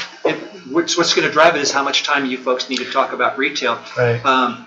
If you thought it was going to take a long time, you could push this through, and then the clock starts ticking for them. But if you think you can make up your mind fairly quickly on retail, then staff's recommendation would be to put it on hold and handle it in one fell swoop. So, Mr. City Attorney, I don't know your name, I'm sorry. Jess. Jess. What would your recommendations do in order to make this go smoothly without any repercussions at the end? As far as protecting the city on location, can we just add it, amend it, and then later on? I think what Bill said is, there's two options. We could approve it as is, and we always have the option to amend it later on to add additional uses, add additional zoning. Now you would need another public hearing and follow the same process. Or the other option is to table it, do your due diligence, figure things out, and then develop a new comprehensive ordinance and follow the same procedures, public hearings that way. I think those are the two options that are available, and I don't see the real, if you choose one option or the other, I don't see a real negative. I think there's two options. 6 one way, half a dozen the other, really. But to be clear, I can't simply add it tonight because I have to research the chapter, the section that would go into, and put the language in there. It's not just add a word. It's not that simple tonight. You couldn't do that tonight. So it could be put in next agenda meeting? Yes, ma'am, it could. Okay. Sorry, what is the it? And that specifically. The ordinance? Retail. Oh, retail. Retail to 570. Is that what you asked, the ordinance? To 570? discuss it for Or next, just to discuss it? for next meeting? Maybe, Well, Well, then that's you gonna know, delay this. I think realistically, it might take us more than 2 weeks to do our due diligence. But I mean, I think there's probably a general consensus that there's an interest in retail. That we need to decide where it's going to be most beneficially located. I mean, for me. And I think for all of us, we want it to be in a spot where it's going to be the most beneficial for the city to collect revenues, the safest and all of that. That's just going to take us maybe a little longer than 2 weeks. well, I don't think so. Our city manager has already stated that he had some ideas, right? I do. I have some ideas too. Well, you've already done. But that's just me and him. You know, there's 4 others. Just share. Yeah. But additionally, you heard some of our public speakers talk about impositions that Woodlake has put on it. You know, a certain number of establishments per population. Those are components. This is a two-pronged thing. One part of it is the zoning, where you'd say, we're okay with it. This is the general area in which we're okay with it. And then, how many are we going to have? Are you going to have one? Are you going to have a dozen? What's the rationale for it? And we haven't presented you with any information yet about the pros and cons, and I think you want to consider that. And I don't have a personal opinion on it. We would need to research that because we haven't been chasing it. And then finally, in the business ordinance, that's where that gets refined. And then about, again, what restrictions, what hours of operation, those sorts of things. So I think I could get it back to you for discussion at the next meeting, and from that meeting, you could give staff direction on a final product that we would put into an ordinance, and then the following meeting, unless you wanted a special, probably the following meeting, because we would likely need a new public hearing to come back and do that again. It's doable, but there's some dialogue that needs to occur. So you're basically saying is it could be brought back for discussion in 2 weeks when there's some information about what the zoning might look like. Right. And if you could give us some options, you know, that would be great. I would intend to, yes. Awesome. Motion to table? To do that, there has to be a motion made. My concern though is that the time, you know, because we have to have public hearings and we have to go through all these things. So then we kind of lose out on what we already have on the table right now. So that's just my concern. Could I question Dustin? So you're representing the gentleman that owns the Lindsay Olive? Yes, I work right there. Right. So as far as getting that development up and going, I mean, if we were to approve this as is that going to have an immediate impact on improving that property? It would have an impact on how quickly we could be pulling permits such as the conditional use permit. So it does affect our timeline there. It really does affect the timeline of the development, yes. Especially since the retail side of it really doesn't, for the most part, doesn't affect his property as of right now. Right. So he is looking to move forward with development there. So it is stopping that. And then real quickly on the topic of whether or not you can ever back out of it, these projects are all under conditional use permits, which means that at any time the city can actually remove those. That's not a typical permit. Those are for fringe businesses like this that the city takes on that they may or may not want to do with in the future. So that's not a permanent situation. I do planning, I do architecture, and I'm familiar with this with many cities, and that's kind of their backup. That's why it's a conditional use. Well, for our attorney, I mean, I think you can always pull a conditional use permit, but that doesn't mean you could remove from the books the right of someone to create a cannabis business. Violation of their use permit. That's the only time that you can address that. They're going to be in violation of the use permit. You can't arbitrarily say, we've changed our mind, we don't like it anymore. You have legal responsibilities once that occurs. Well, we actually... Lindsay, is it over? I would just like a big quick comment while we're here. We closed public comment, I'm sorry. He doesn't know how to do this.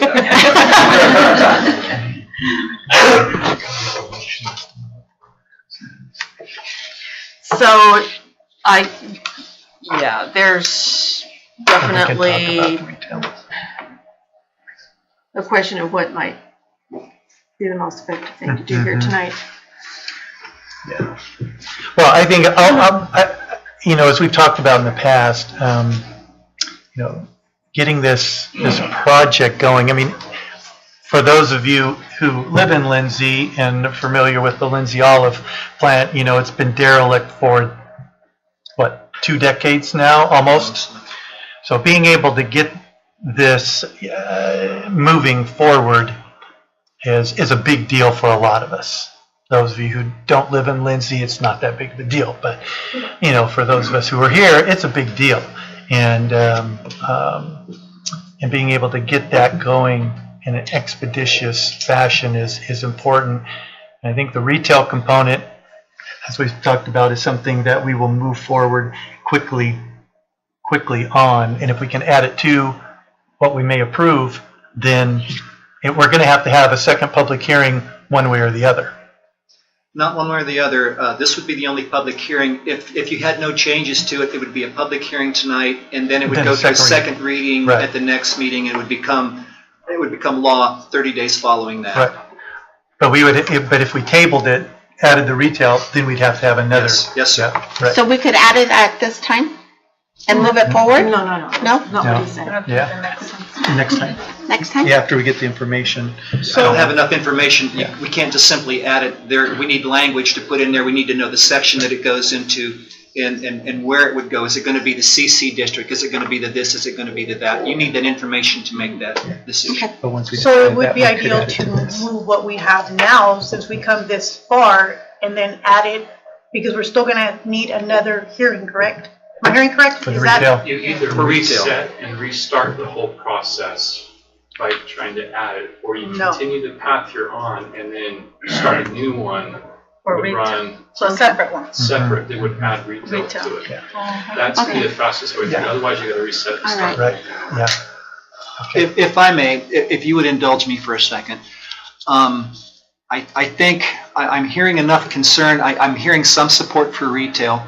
I would encourage council to table this, to have staff provide the language, bring it to you next time, see where you want to have it, have us solidified as quickly as we can, and take it at one time as opposed to it being piecemeal. I don't think it's going to slow down. It's up to the property owner, but I didn't get a sense it's going to slow him down with this development for growing. It's not going to diminish that, other than he doesn't have a concrete approval to start with. But if you want to include retail with this, it would be great to have the language go through at one time. It would make it more efficient for us. Okay. What do you think about that? I don't want to reset. I didn't like that word reset. I know. That's the only. Because I don't want it to start over. Yeah, I don't want to start over. I want it. I didn't use that word. No. I was. Well, I thought we were moving in one direction, and then now it's suddenly shifted. I mean, I offered my unsolicited. No, I know. And yours is definitely the cleanest. After listening to Is it? Dustin, Yeah, it's the cleanest way. Dustin, but- right? We come this far, and if we can add it, because I don't want to go backwards. What I want to do is expedite this. That's what I want to do. So I felt like it was not expediting if we're asking to add it, table it, and then add it, because I feel like that would be an extra hearing. Short period of time. In the grand scheme, permits have to be done. There are a variety of things that they'll have to go through yet. It's a small piece of that puzzle. Question, is there any benefit to having the ordinances separate, as Brett mentioned? So you have the cultivation and distribution, and then the retail aspect of it? The benefit would be to the current property that's set up to start that process, to start the nurseries, cultivation, manufacturing, and shipping out. It would be a benefit to him to get going. He still has permits and things to do, to obtain, but it would be a benefit to that person, yes. But like down the line, you know how we talked about, like the conditional use permits, down the line, if that was something that we were, I don't know, discussing or concerned with, does it make a difference if we have them both listed in the same ordinance or in separate ordinances? It doesn't make a difference, okay. That's a good question. Well, I don't know. I just feel like we need to do what's more convenient for the property owner that has waited all this time. Because we're thinking about what's convenient for us, but we have to do what's good for the people that are actually, helping our city. And to that too, we don't know after our discussions if we're gonna come to a consensus, and then if it'll get delayed again Right. and whatnot, if we have more questions or more things to discuss, so. Right. Not that I wanna create any more work for anybody. So is there any other technical ideas or advice that staff would like to add here as we consider which of the two options to go? That we would like to, I think we said it, to do retail, you need another meeting, you need to weigh your options and give staff direction related to the zoning component and related to how you want to regulate. Again, how many businesses? I mean, in Bill's mind, you've got a dozen of these things, but I don't know if that's practical or not. And there may be very compelling reasons from law enforcement and from other agencies to say, you don't want to do that. I don't have that answer for you tonight, but we need to provide you to get that information provided to you so you can make an informed decision. And I don't know what that outcome's going to be. Okay, so we could move on this right now. You absolutely can. You've got Okay. something that you can run with. Right. Yeah. I would propose, I mean, I don't know if we need a motion, but I think that's a good way to go. And also, for those of us that are still doing research, I mean, it gives us an opportunity to do more research on our own or go, I think I mentioned last time, to set up a field trip and kind of visit other places as well, so. Yeah. So I'll just say I've been pretty quiet as you talk this out, but mainly because I know that I'm in the minority and being in opposition to the ordinance even that we have tonight, and particularly in opposition to dispensaries. So, and I recognize that there are more people concerned about dispensaries than the other businesses. So that is kind of a whole another level to look at and consider. So you all need to figure out what you want to do, because I'm like the no vote. Okay, I move to go forward, To approve it? to approve it. You want to make a, if you want to make a motion. Yeah. I propose that the council declare the first reading of ordinance 570. Oh, then read it in full. Amending chapter 18 of the Lindsay Municipal Code, allowing for cannabis business and permitted zones with conditional use permit. A second. And waive the reading of the ordinance in full. Very important. Brett, thanks you. Moved by Flores, seconded by Sanchez. Would the clerk please take? No, by Laura. Oh, I'm sorry, seconded by Cortez. Would the clerk please take roll? All right, Councilmember Flores, Aye. Mayor Pro Tem Cortez, Aye. Councilmember Watson, Aye. and Councilmember Sanchez, Aye. and Mayor Kimball. No. Motion carries 4-1. And our next item is related. Real quick. So are you gonna add, are we gonna talk about the retail in our next meeting, or? You're going to direct me to do that in future agenda. How about we items. bring that up at the end of the Okay.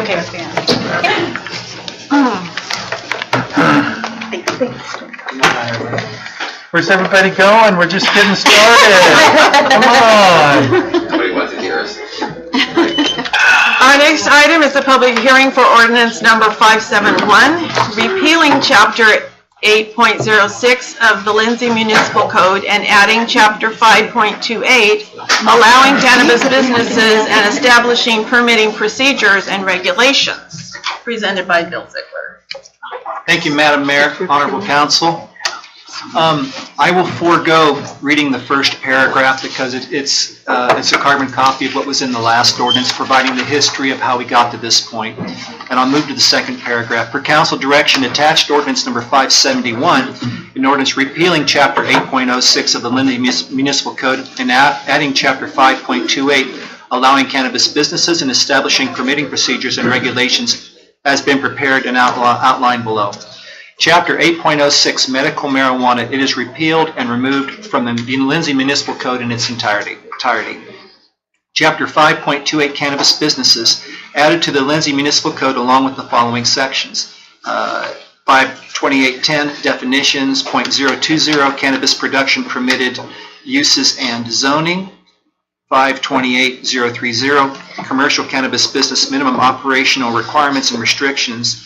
And then a note, premises security requirements will be set by resolution to allow council flexibility to amend premises security requirements as needed. So we had this in here actually, and reviewing it with the legal counsel, he thought it wise to provide you with some flexibility. Say this is working, that's not. That's something you can change quickly by resolution, whereas ordinances, as you're experiencing tonight, is much more drawn out.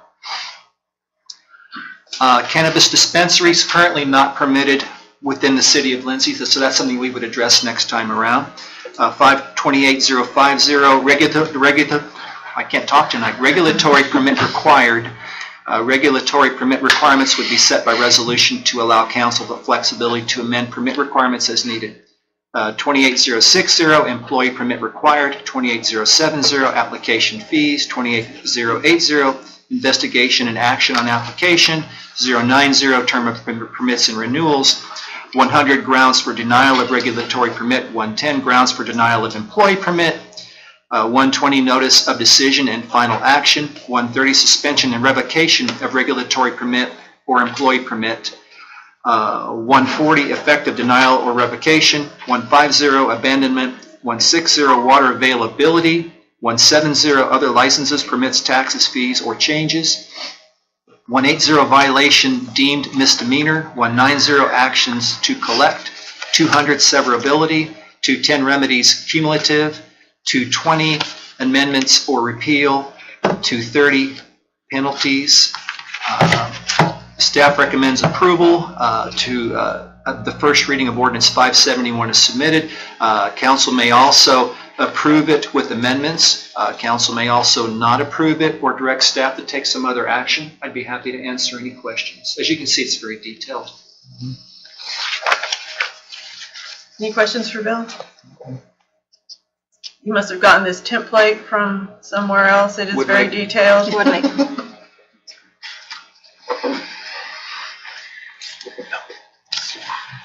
Except this is for distribution, right? No. Those parts have been removed. Anything dealing with distribution or retail sales was removed from this. This is different from the first item in that the first item addressed zoning and this one addresses permitting procedures and regulations. But they both have to do, not with dispensaries, but with other marijuana businesses. So we'll address those the next. Cultivation and distribution of that. So, okay, if there's no further discussion or questions from the council, we will open public hearing and invite the public to address the council. Anyone wishing to speak in favor of this ordinance may do so at this time.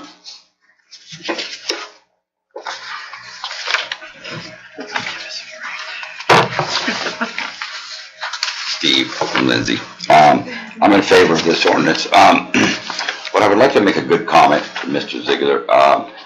When you're doing, and all of you that recommend this, what you need to look at is a lot of different things. If you make it too hard, it doesn't work. If you make it too easy, then it doesn't work either. But you need to actually direct them to look at other ways to look at things. Now, I'm interested in the olive plant also.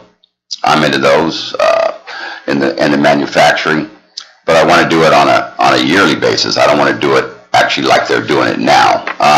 Pays the same amount square foot. I'm going to come back and talk to you about that and actually talk to Eric and his representative on that area too, on some different areas to get that plant going actually. It's a lot faster, and I think it'll be benefit to everybody and them so they can get their thing going. So I think being a multiple unit setup over there is really going to help out. But as you guide them, you need to go drive around and see where that area is and look at it so you actually know what it is, what you're representing, and what you're going to tell them what to do. So I think it'd be a really good idea. Steve, I don't understand what you're saying when you say on a yearly basis rather than square foot. What do you think? Most people, what it is in the manufacturing industry, okay, you got $1,000 phone in front of you. Have you ever pulled up a lab and seen what even one looks like? You're voting on it and you're okaying it. Have you seen one? That's the question now, guys. You have to get into this game and you have to know what you're talking about. Those $1,000 phones tell you everything that's going on right now, and it is hot and it is moving. Manufacturing moving, everything is moving.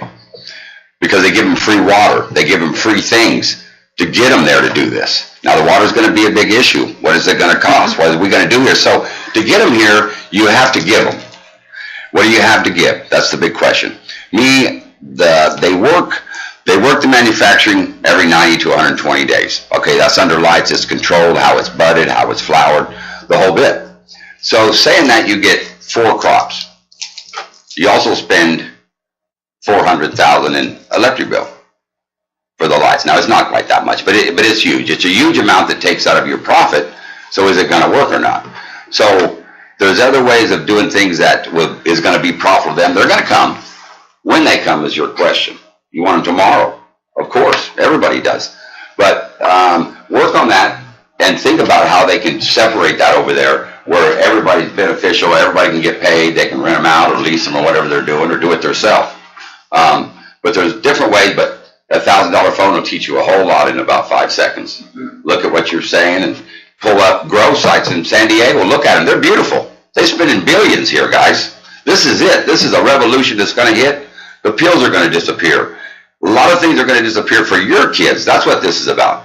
It's about your kids. So where are they going to play? What playing field they're going to be in? Who knows?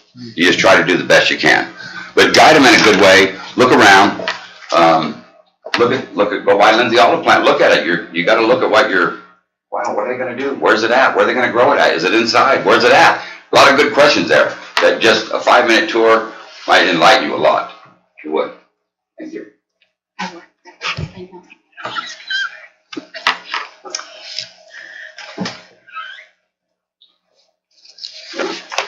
I'm in support of it, but I'm also wondering, it's hard to comment on something when we don't know what the regulations and the procedures are.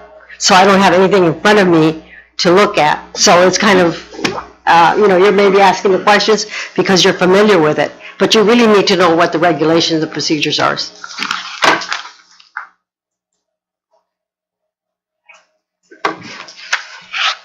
Anyone else? Anyone wishing to speak in opposition? My name is Eric Sinclair, and if you want to dial this telephone number, if the people that just spoke want to dial this $10,000 phone, I'm opposing it. Again, thank you very much. Thank you. Anyone else?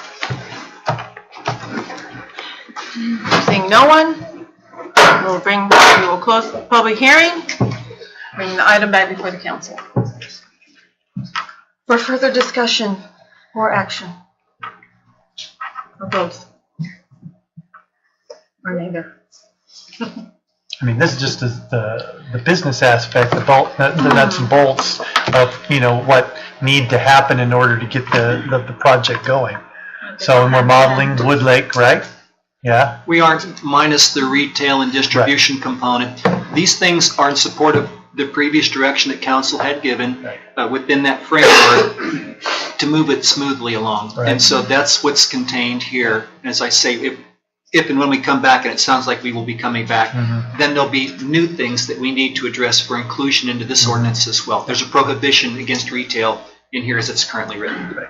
And the language provides us some flexibility to navigate some of these different things. So, yeah, perfect.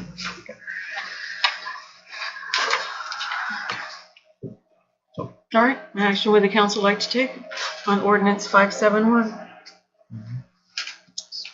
Move for approval.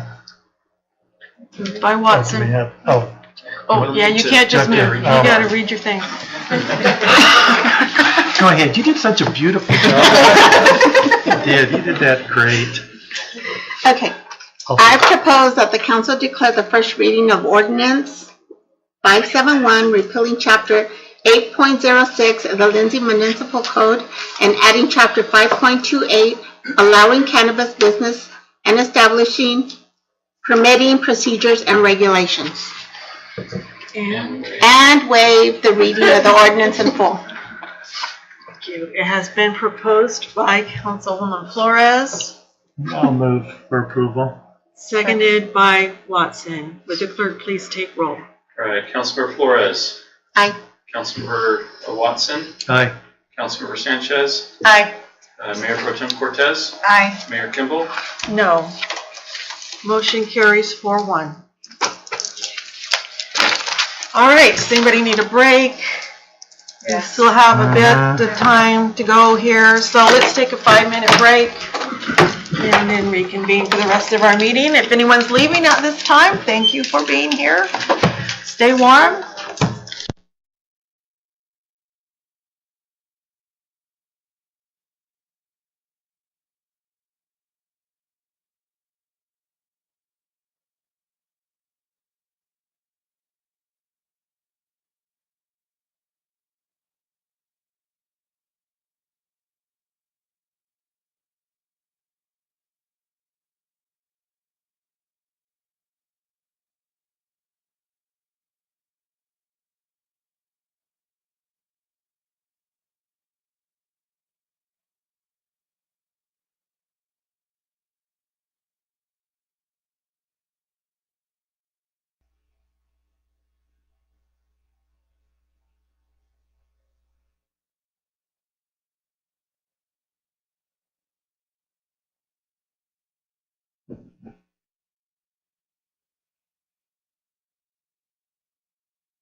Time to get the show back on the road.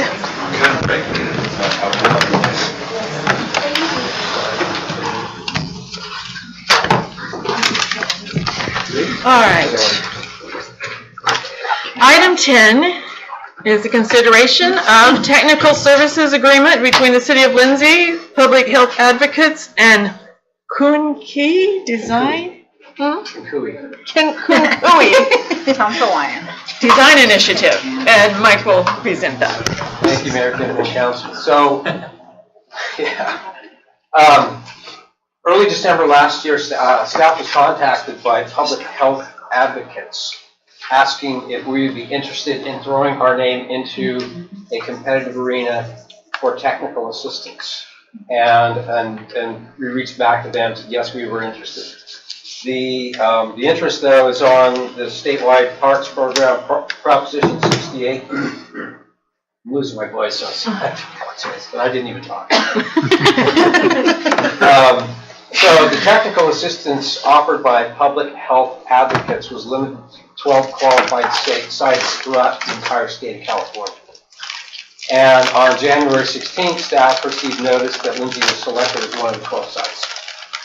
So the technical assistance in the Proposition 68 application process, part of the qualification process, because this is a parks program application that's being submitted, the city was asked to submit project locations for consideration to PHA, Public Health Advocates. 3 locations we submitted were Kaku Park and Olive Bowl as one, the City Park and Harvard Park.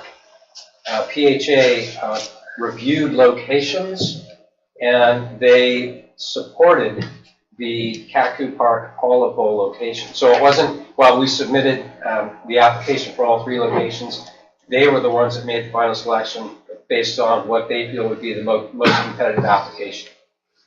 So there's a little bit about statewide parks program, current round 3, $254 million will be awarded.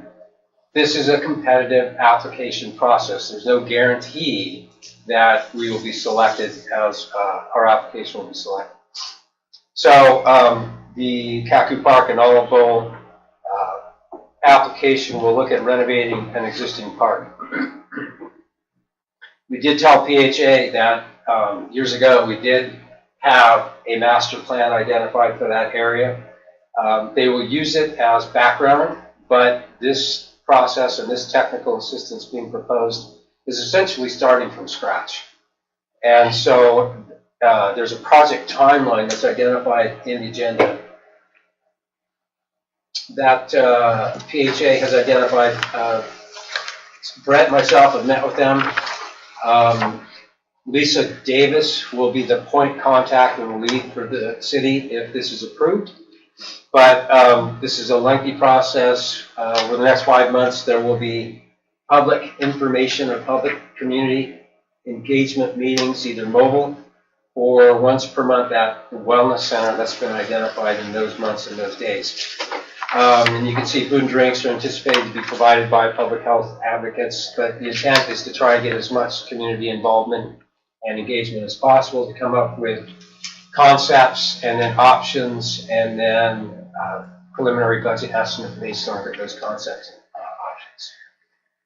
So council at this point, actually no, not this point now, but council will be asked in the future to potentially form an ad hoc committee to be part of the process. So it doesn't have to happen tonight, but probably at the March, April, and May meetings, we may need some attendance there. So that would be something to think about in the future. In July, provided we go forward with this, the final review and approval of the application will be presented to council, and the applications are due August 5th, 2019. So if a project is selected, then the project application can range from $200,000 as a low-end project all the way up to $8.5 million. So there is some DAC component that I think we get a little extra points for being disadvantaged community. But again, $294 million statewide. This is for technical assistance to do public engagement and then help us put the application together. So with that, I'd be happy to answer questions.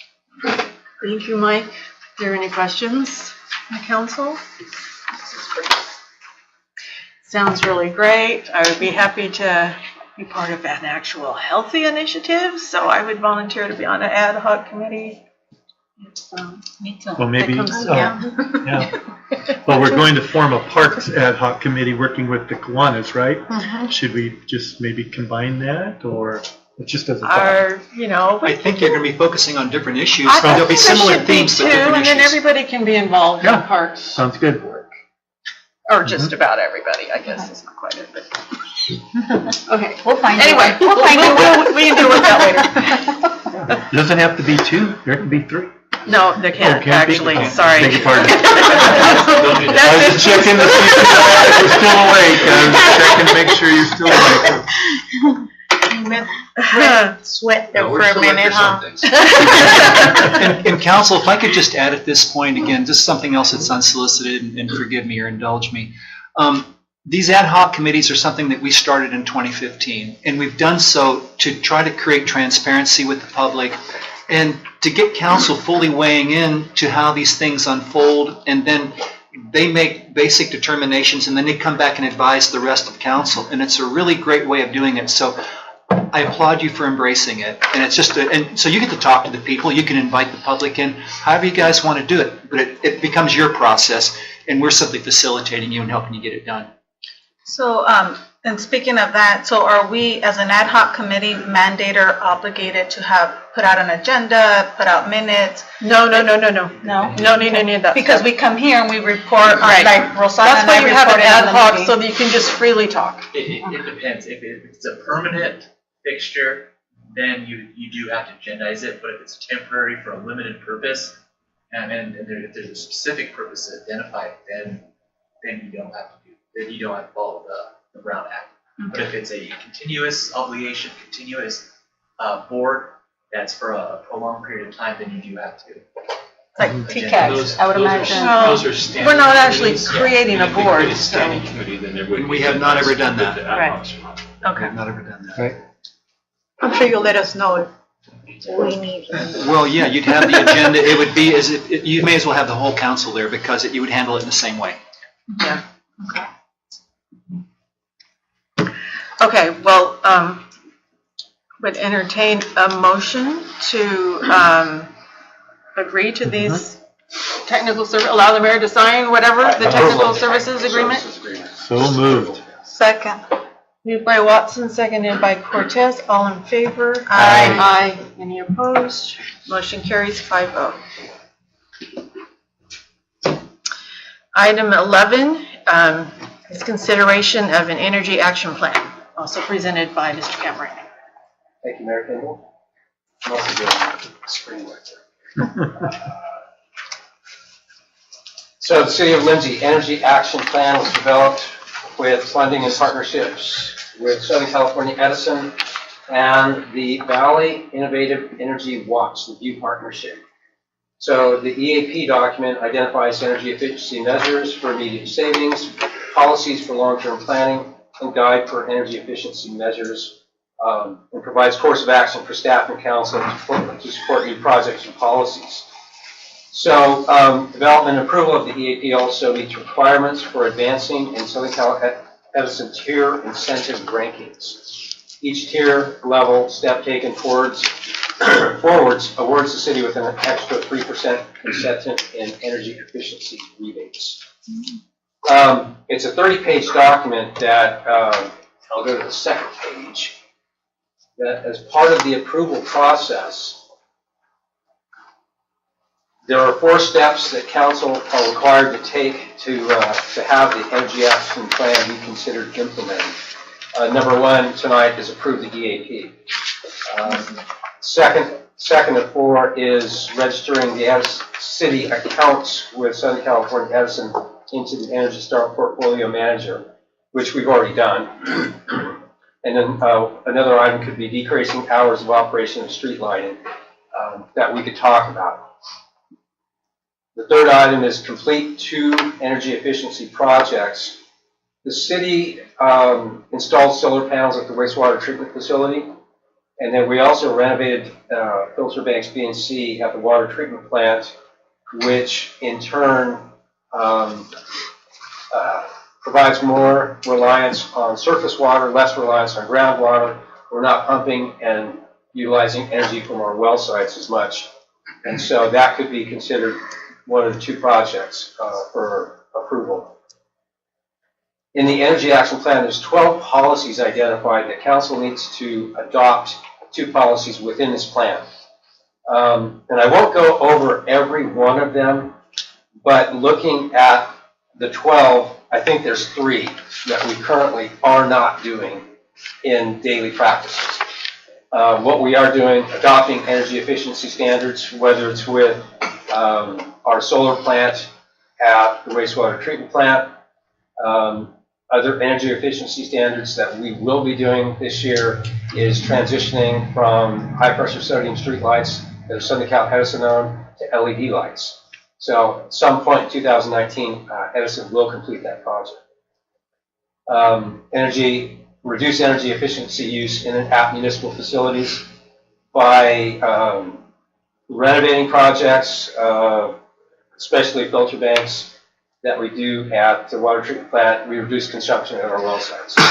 What we have done in the past as well is lighting retrofits at all city buildings. We've actually done 2 retrofits at no charge that was provided by the VIEW partnership in partnership with Southern Cal Edison. Green building practices. We already have green building practice measures in our current building codes. So the recommendation of the 2 policies for council to consider, it could be policy 1, 2, 3, or 4, which we're already doing. So that's just a recommendation to pick 2 of those 4, and we can move forward with that. The other policies, replacing fleet vehicles with alternative and renewable fuel vehicles where feasible. We have electric vehicles that we've incorporated in city services, hybrid vehicles that we use not only at City Hall but at public safety. So most of these measures were already incorporated into our daily operations. So fiscal impacts, whether managing day-to-day operations or in project concept or design, energy efficiency considerations are already incorporated into the city. So approval of this EAP could potentially allow for increased rebate opportunities from Southern Cal Edison, as well as create long-term energy cost savings. And with that, I'd be happy to answer any questions. Questions for Mike? Yeah, will this allow for the replacement of like the pumps at our wells, you know, to more efficient pumps, for example, at our wells and things like that? It can.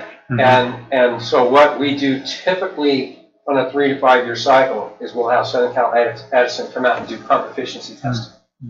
They give us back results and numbers I'm going to guess now. Anything below about a 70% efficiency is eligible for a rebate. The lower efficiency, then it just means it's time to change that pump out. Part of the problem with that is we could have a pump that costs $50,000 that if we don't have it budgeted, we're not just going to take the money and put it towards that. It's got to go through the cycle. And so that's why it's about every 3 to 5 years, we'll look at what we need to focus on and then pursue those rebates and then include it in budgets.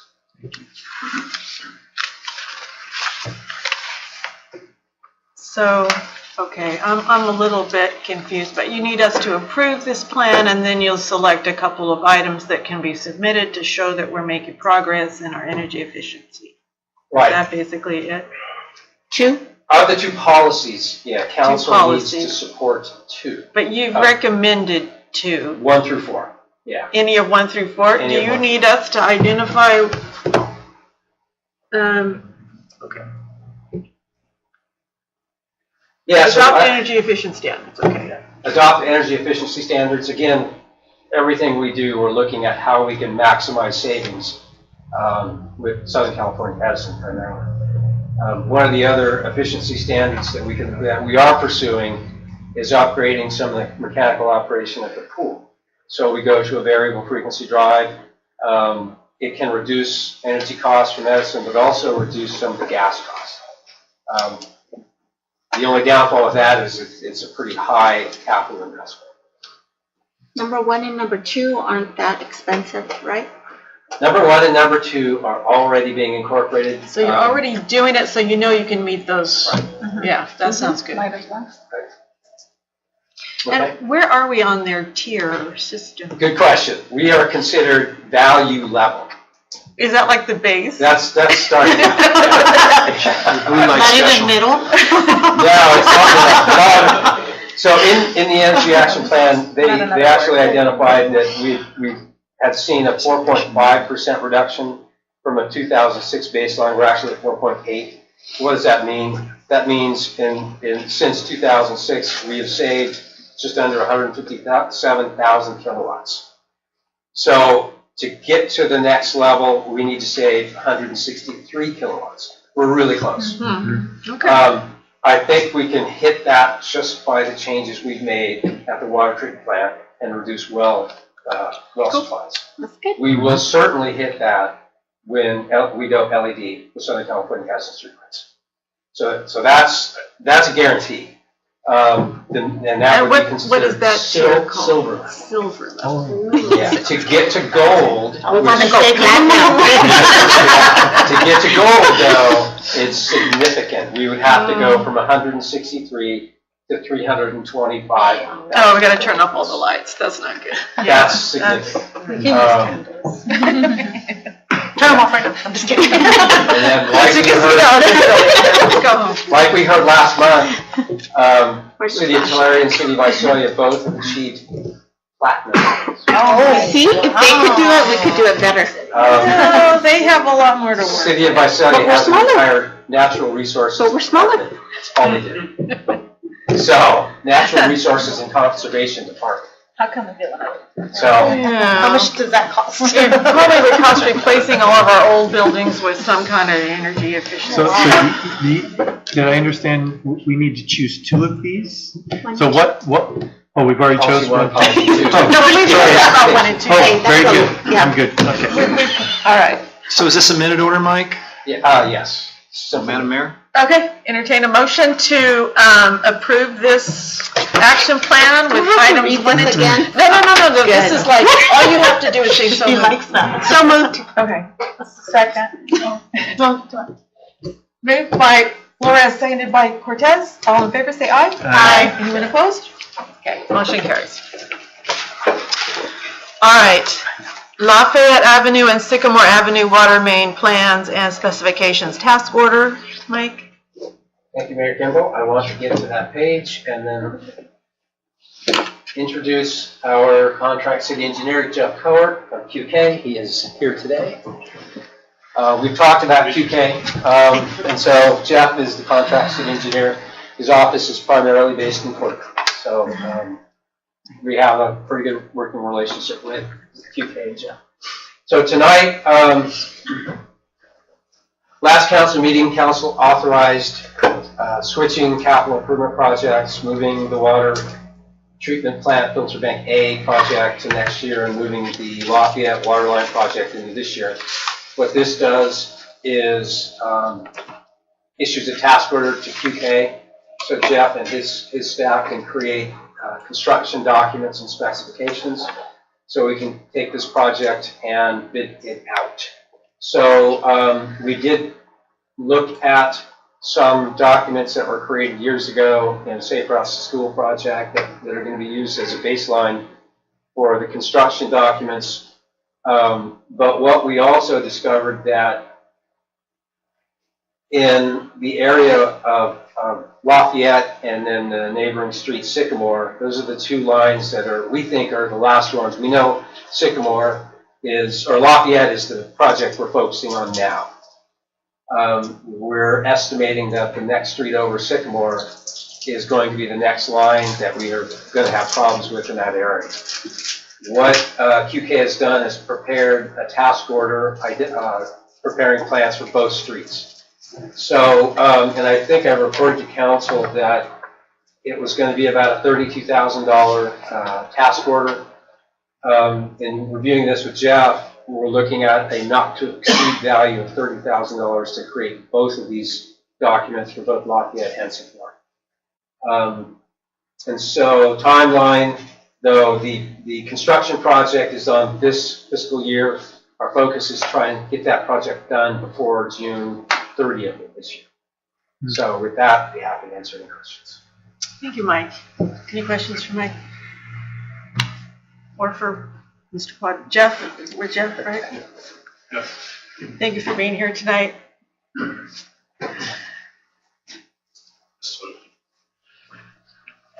And I'm at 150 West Morton Avenue, as Mike mentioned.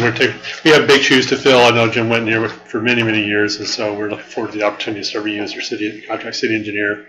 And so again, if you have any questions for me on this project, feel free to ask me, or anything else that comes up. So thank you. Okay, thanks. What is the timeline that we have? Or not, that we have to approve this before we get a time? Right. In order to get the construction documents completed for us to go to bid, the task order has to be approved. Okay. Sorry, this was just issuing the task order to the contract city engineer instead of issuing it to one of our other contract engineers. Okay. I would entertain a motion to approve this task order. Second. It's been moved. Wait, I didn't you make didn't the do motion. this? I was Oh. just entertaining it. So you Your have to intent. move. I will move that we approve the task order to QK. Okay, it's been moved by Watson. Seconded by anything? Seconded by Sanchez. All in favor? Aye. Any opposed? Motion carries 5-0. Thank you. That's good. All right, at this point, we will be moving into executive session. So thank you for being here tonight. We will have to close our doors now for our executive session, which will be conference with legal counsel regarding Government Code Section 54956.9B, anticipated litigation, significant exposure to litigation.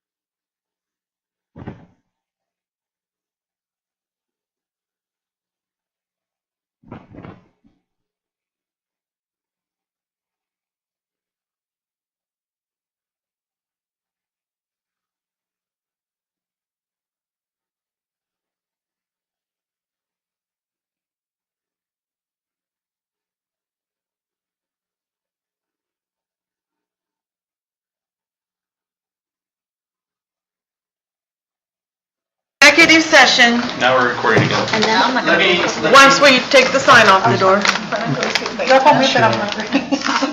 Bring it Yeah, back to where's open the- session. where's the chair? Oh, we- Couple of items. I had a baby Ruth. We're gonna have meetings this long. Everybody needs to bring snacks next time. Yeah, really. See, we gotta get a pizza. Yeah. Maybe Paul will bring us a pizza. my from goodness, look Yeah, at from this. VIP. Paul's VIP, still there. man. Is there anybody else out there? No. Didn't see anyone. Just me. All right, sorry. All right, well, we're coming out of executive session with nothing to report, Paul. Not sure you're not surprised. Our next item will be a concerning interfund advances. Are we still doing that? tonight? Yes. Yes, okay. It's got to be handled in open session. All right. Presented by Brett. All right, this should have been labeled as a resolution on the agenda. I'm sorry, I did not. Oh, catch that. okay. It is indeed a resolution. It's resolution 1902. In the staff packet, it goes through a lengthy discussion on 4 different topics. One of them, they're each corrective actions. Corrective action number 1 is to prior period adjustments to correct error found in Fund 200, the Street Improvement Program. That's dealing with an over-calculation of the amount that comes from water, sewer, and refuse to the street program each month. That is being corrected through the process. Corrective action number 2 is adjusting the advances related to Fund 200, Fund 552, which is water, Fund 553, which is sewer, and Fund 554, which is refuse. The street improvement program had advances on it because we thought there was cash there. This miscalculation requires those monies to go back, and the advance will follow that cash back to those lending funds. Sorry, I'm getting a little tired. Corrective action number 3 is resolving the negative cash balance in Fund 300 McDermott and Fund 400 Wellness Center at the end of fiscal year 17-18. And so in 16-17 is when we created the original advances. At that point, we still had 6 more months of operations in McDermott that built, again, a negative cash balance. And in response to auditor's request to have that dealt with, we are proposing to fix those issues with these advances. And then corrective action number 4 is vacating select advances by converting to transfers. When there is little likelihood that advance can be repaid, it's converted to a transfer. This touches advances that are not involved with HCD-related funds, which there's a list of those. They're all different because it's dealing with different lending options for housing and the rest. So the staff report and the resolution goes through all of that in great detail. And so I'm respectfully requesting council consider adopting this resolution and moving forward on those items. So moved. Second. Moved by Watson, seconded by Flores. Do we need a roll call? Yes. The clerk, please take roll. Yes. All right, Councilmember Watson. Aye. Councilmember Flores. Aye. Councilmember Sanchez. Aye. Mayor Pro Tem Cortez. Aye. And Mayor Kimball. Aye. Motion carries 5-0. All right, our final item is request for future agenda items, which requires a vote and support by a majority to qualify for the future agenda. Does anyone have a request for future agenda items? Yes, I wanted to put on the agenda, the retail for Cannabis? yes. I I was all, I know the M word, but what's the C word? And do I have to say, since the other one had 2 different, I don't have to say for zoning and permit? I think they know what you mean. Okay, So, just want to make sure. I just wanted to bring up what I mentioned earlier about Earth Day. We need to Could vote on we this. need- oh, we sorry, need to- yeah, we'll have to, I'm done, I don't know. that was a Am I supposed to say motion, something it else? needs a second, and it needs a vote. I'll second. All right, so Sanchez and Cortez. All right. All in favor? Yeah. Aye. Any opposed? No. Okay, now. Okay. So just bring up the Earth Day again. I know in previous years, there's been, I remember years ago, like I think Waste Management contributed like trees or something. And then there was a big community event, so somehow we can pursue something like that with Kiwanis and this whole Harvard Park thing. What day is it? Well, Earth Day is April 22nd, but everybody does something a little bit different around those same dates. I don't even know. Okay. I don't need this to be an agenda item unless you want it to be, but staff we should take this and chase it with Mid-Valley and the different Okay. agencies. They may have some ideas about what they want to beautify. We've done Olive Bowl Park improvements before, or beautification. We've done stuff at the city park as well. So how about I reach out and I'll report to you at the next meeting, and that's Perfect. okay? I agree, that sounds good. Okay. And if anybody has other ideas, they can share them with Bill as he's presenting this. So, was there another ad hoc member for the park, for the Harvard Park? Me. Yeah, okay, good, okay, cool. We'll get together and That's the discuss one I some think. ideas. I think I need to bring that one back to you as an We agenda Oh, item. yeah. need to agendize that. Okay. We already took care of it. Okay, so that. No, don't worry about it, Bill. Roseanne and I, we got it. We can put it on the agenda for talking about ad hoc committees next time, all right? Yeah. Everybody Everybody okay good with that? Do we need to put blight, taking care of the blight downtown on the agenda? Oh, let's wait just a little bit. It's either that or you can come by and tell me, share with me your thoughts, and so I'll know where we want to go with it. Yeah, we need I've to got take some care of ideas that. too. I've got some ideas too. So, I've been living it for 15 years. Let's wait for our 6-hour workshop. Okay. Hold on. We need to get back to the motion here. Yeah. So we need a motion for. Adjournment? Oh, Yeah, No. Harvard Park, the ad hoc for the Harvard Park Oh, yeah. beautification, or whatever we want to call it. okay. A motion that ad hoc committee be put on the agenda. everyone Who in brought that favor? up? Brian Yes. brought that up. There was a second. Second. Was Laura. Okay, all in favor? Aye. Anyone opposed? All right. Okay. Thank you. Awesome So we need job, a motion guys. to adjourn? Wait. Yes. Yes, please, motion to adjourn. Gavel, gavel. Yes, so moved. I move. Second. All in favor? Second. Or can I just say, the meeting is adjourned? You guys are punch drunk. You're the mayor.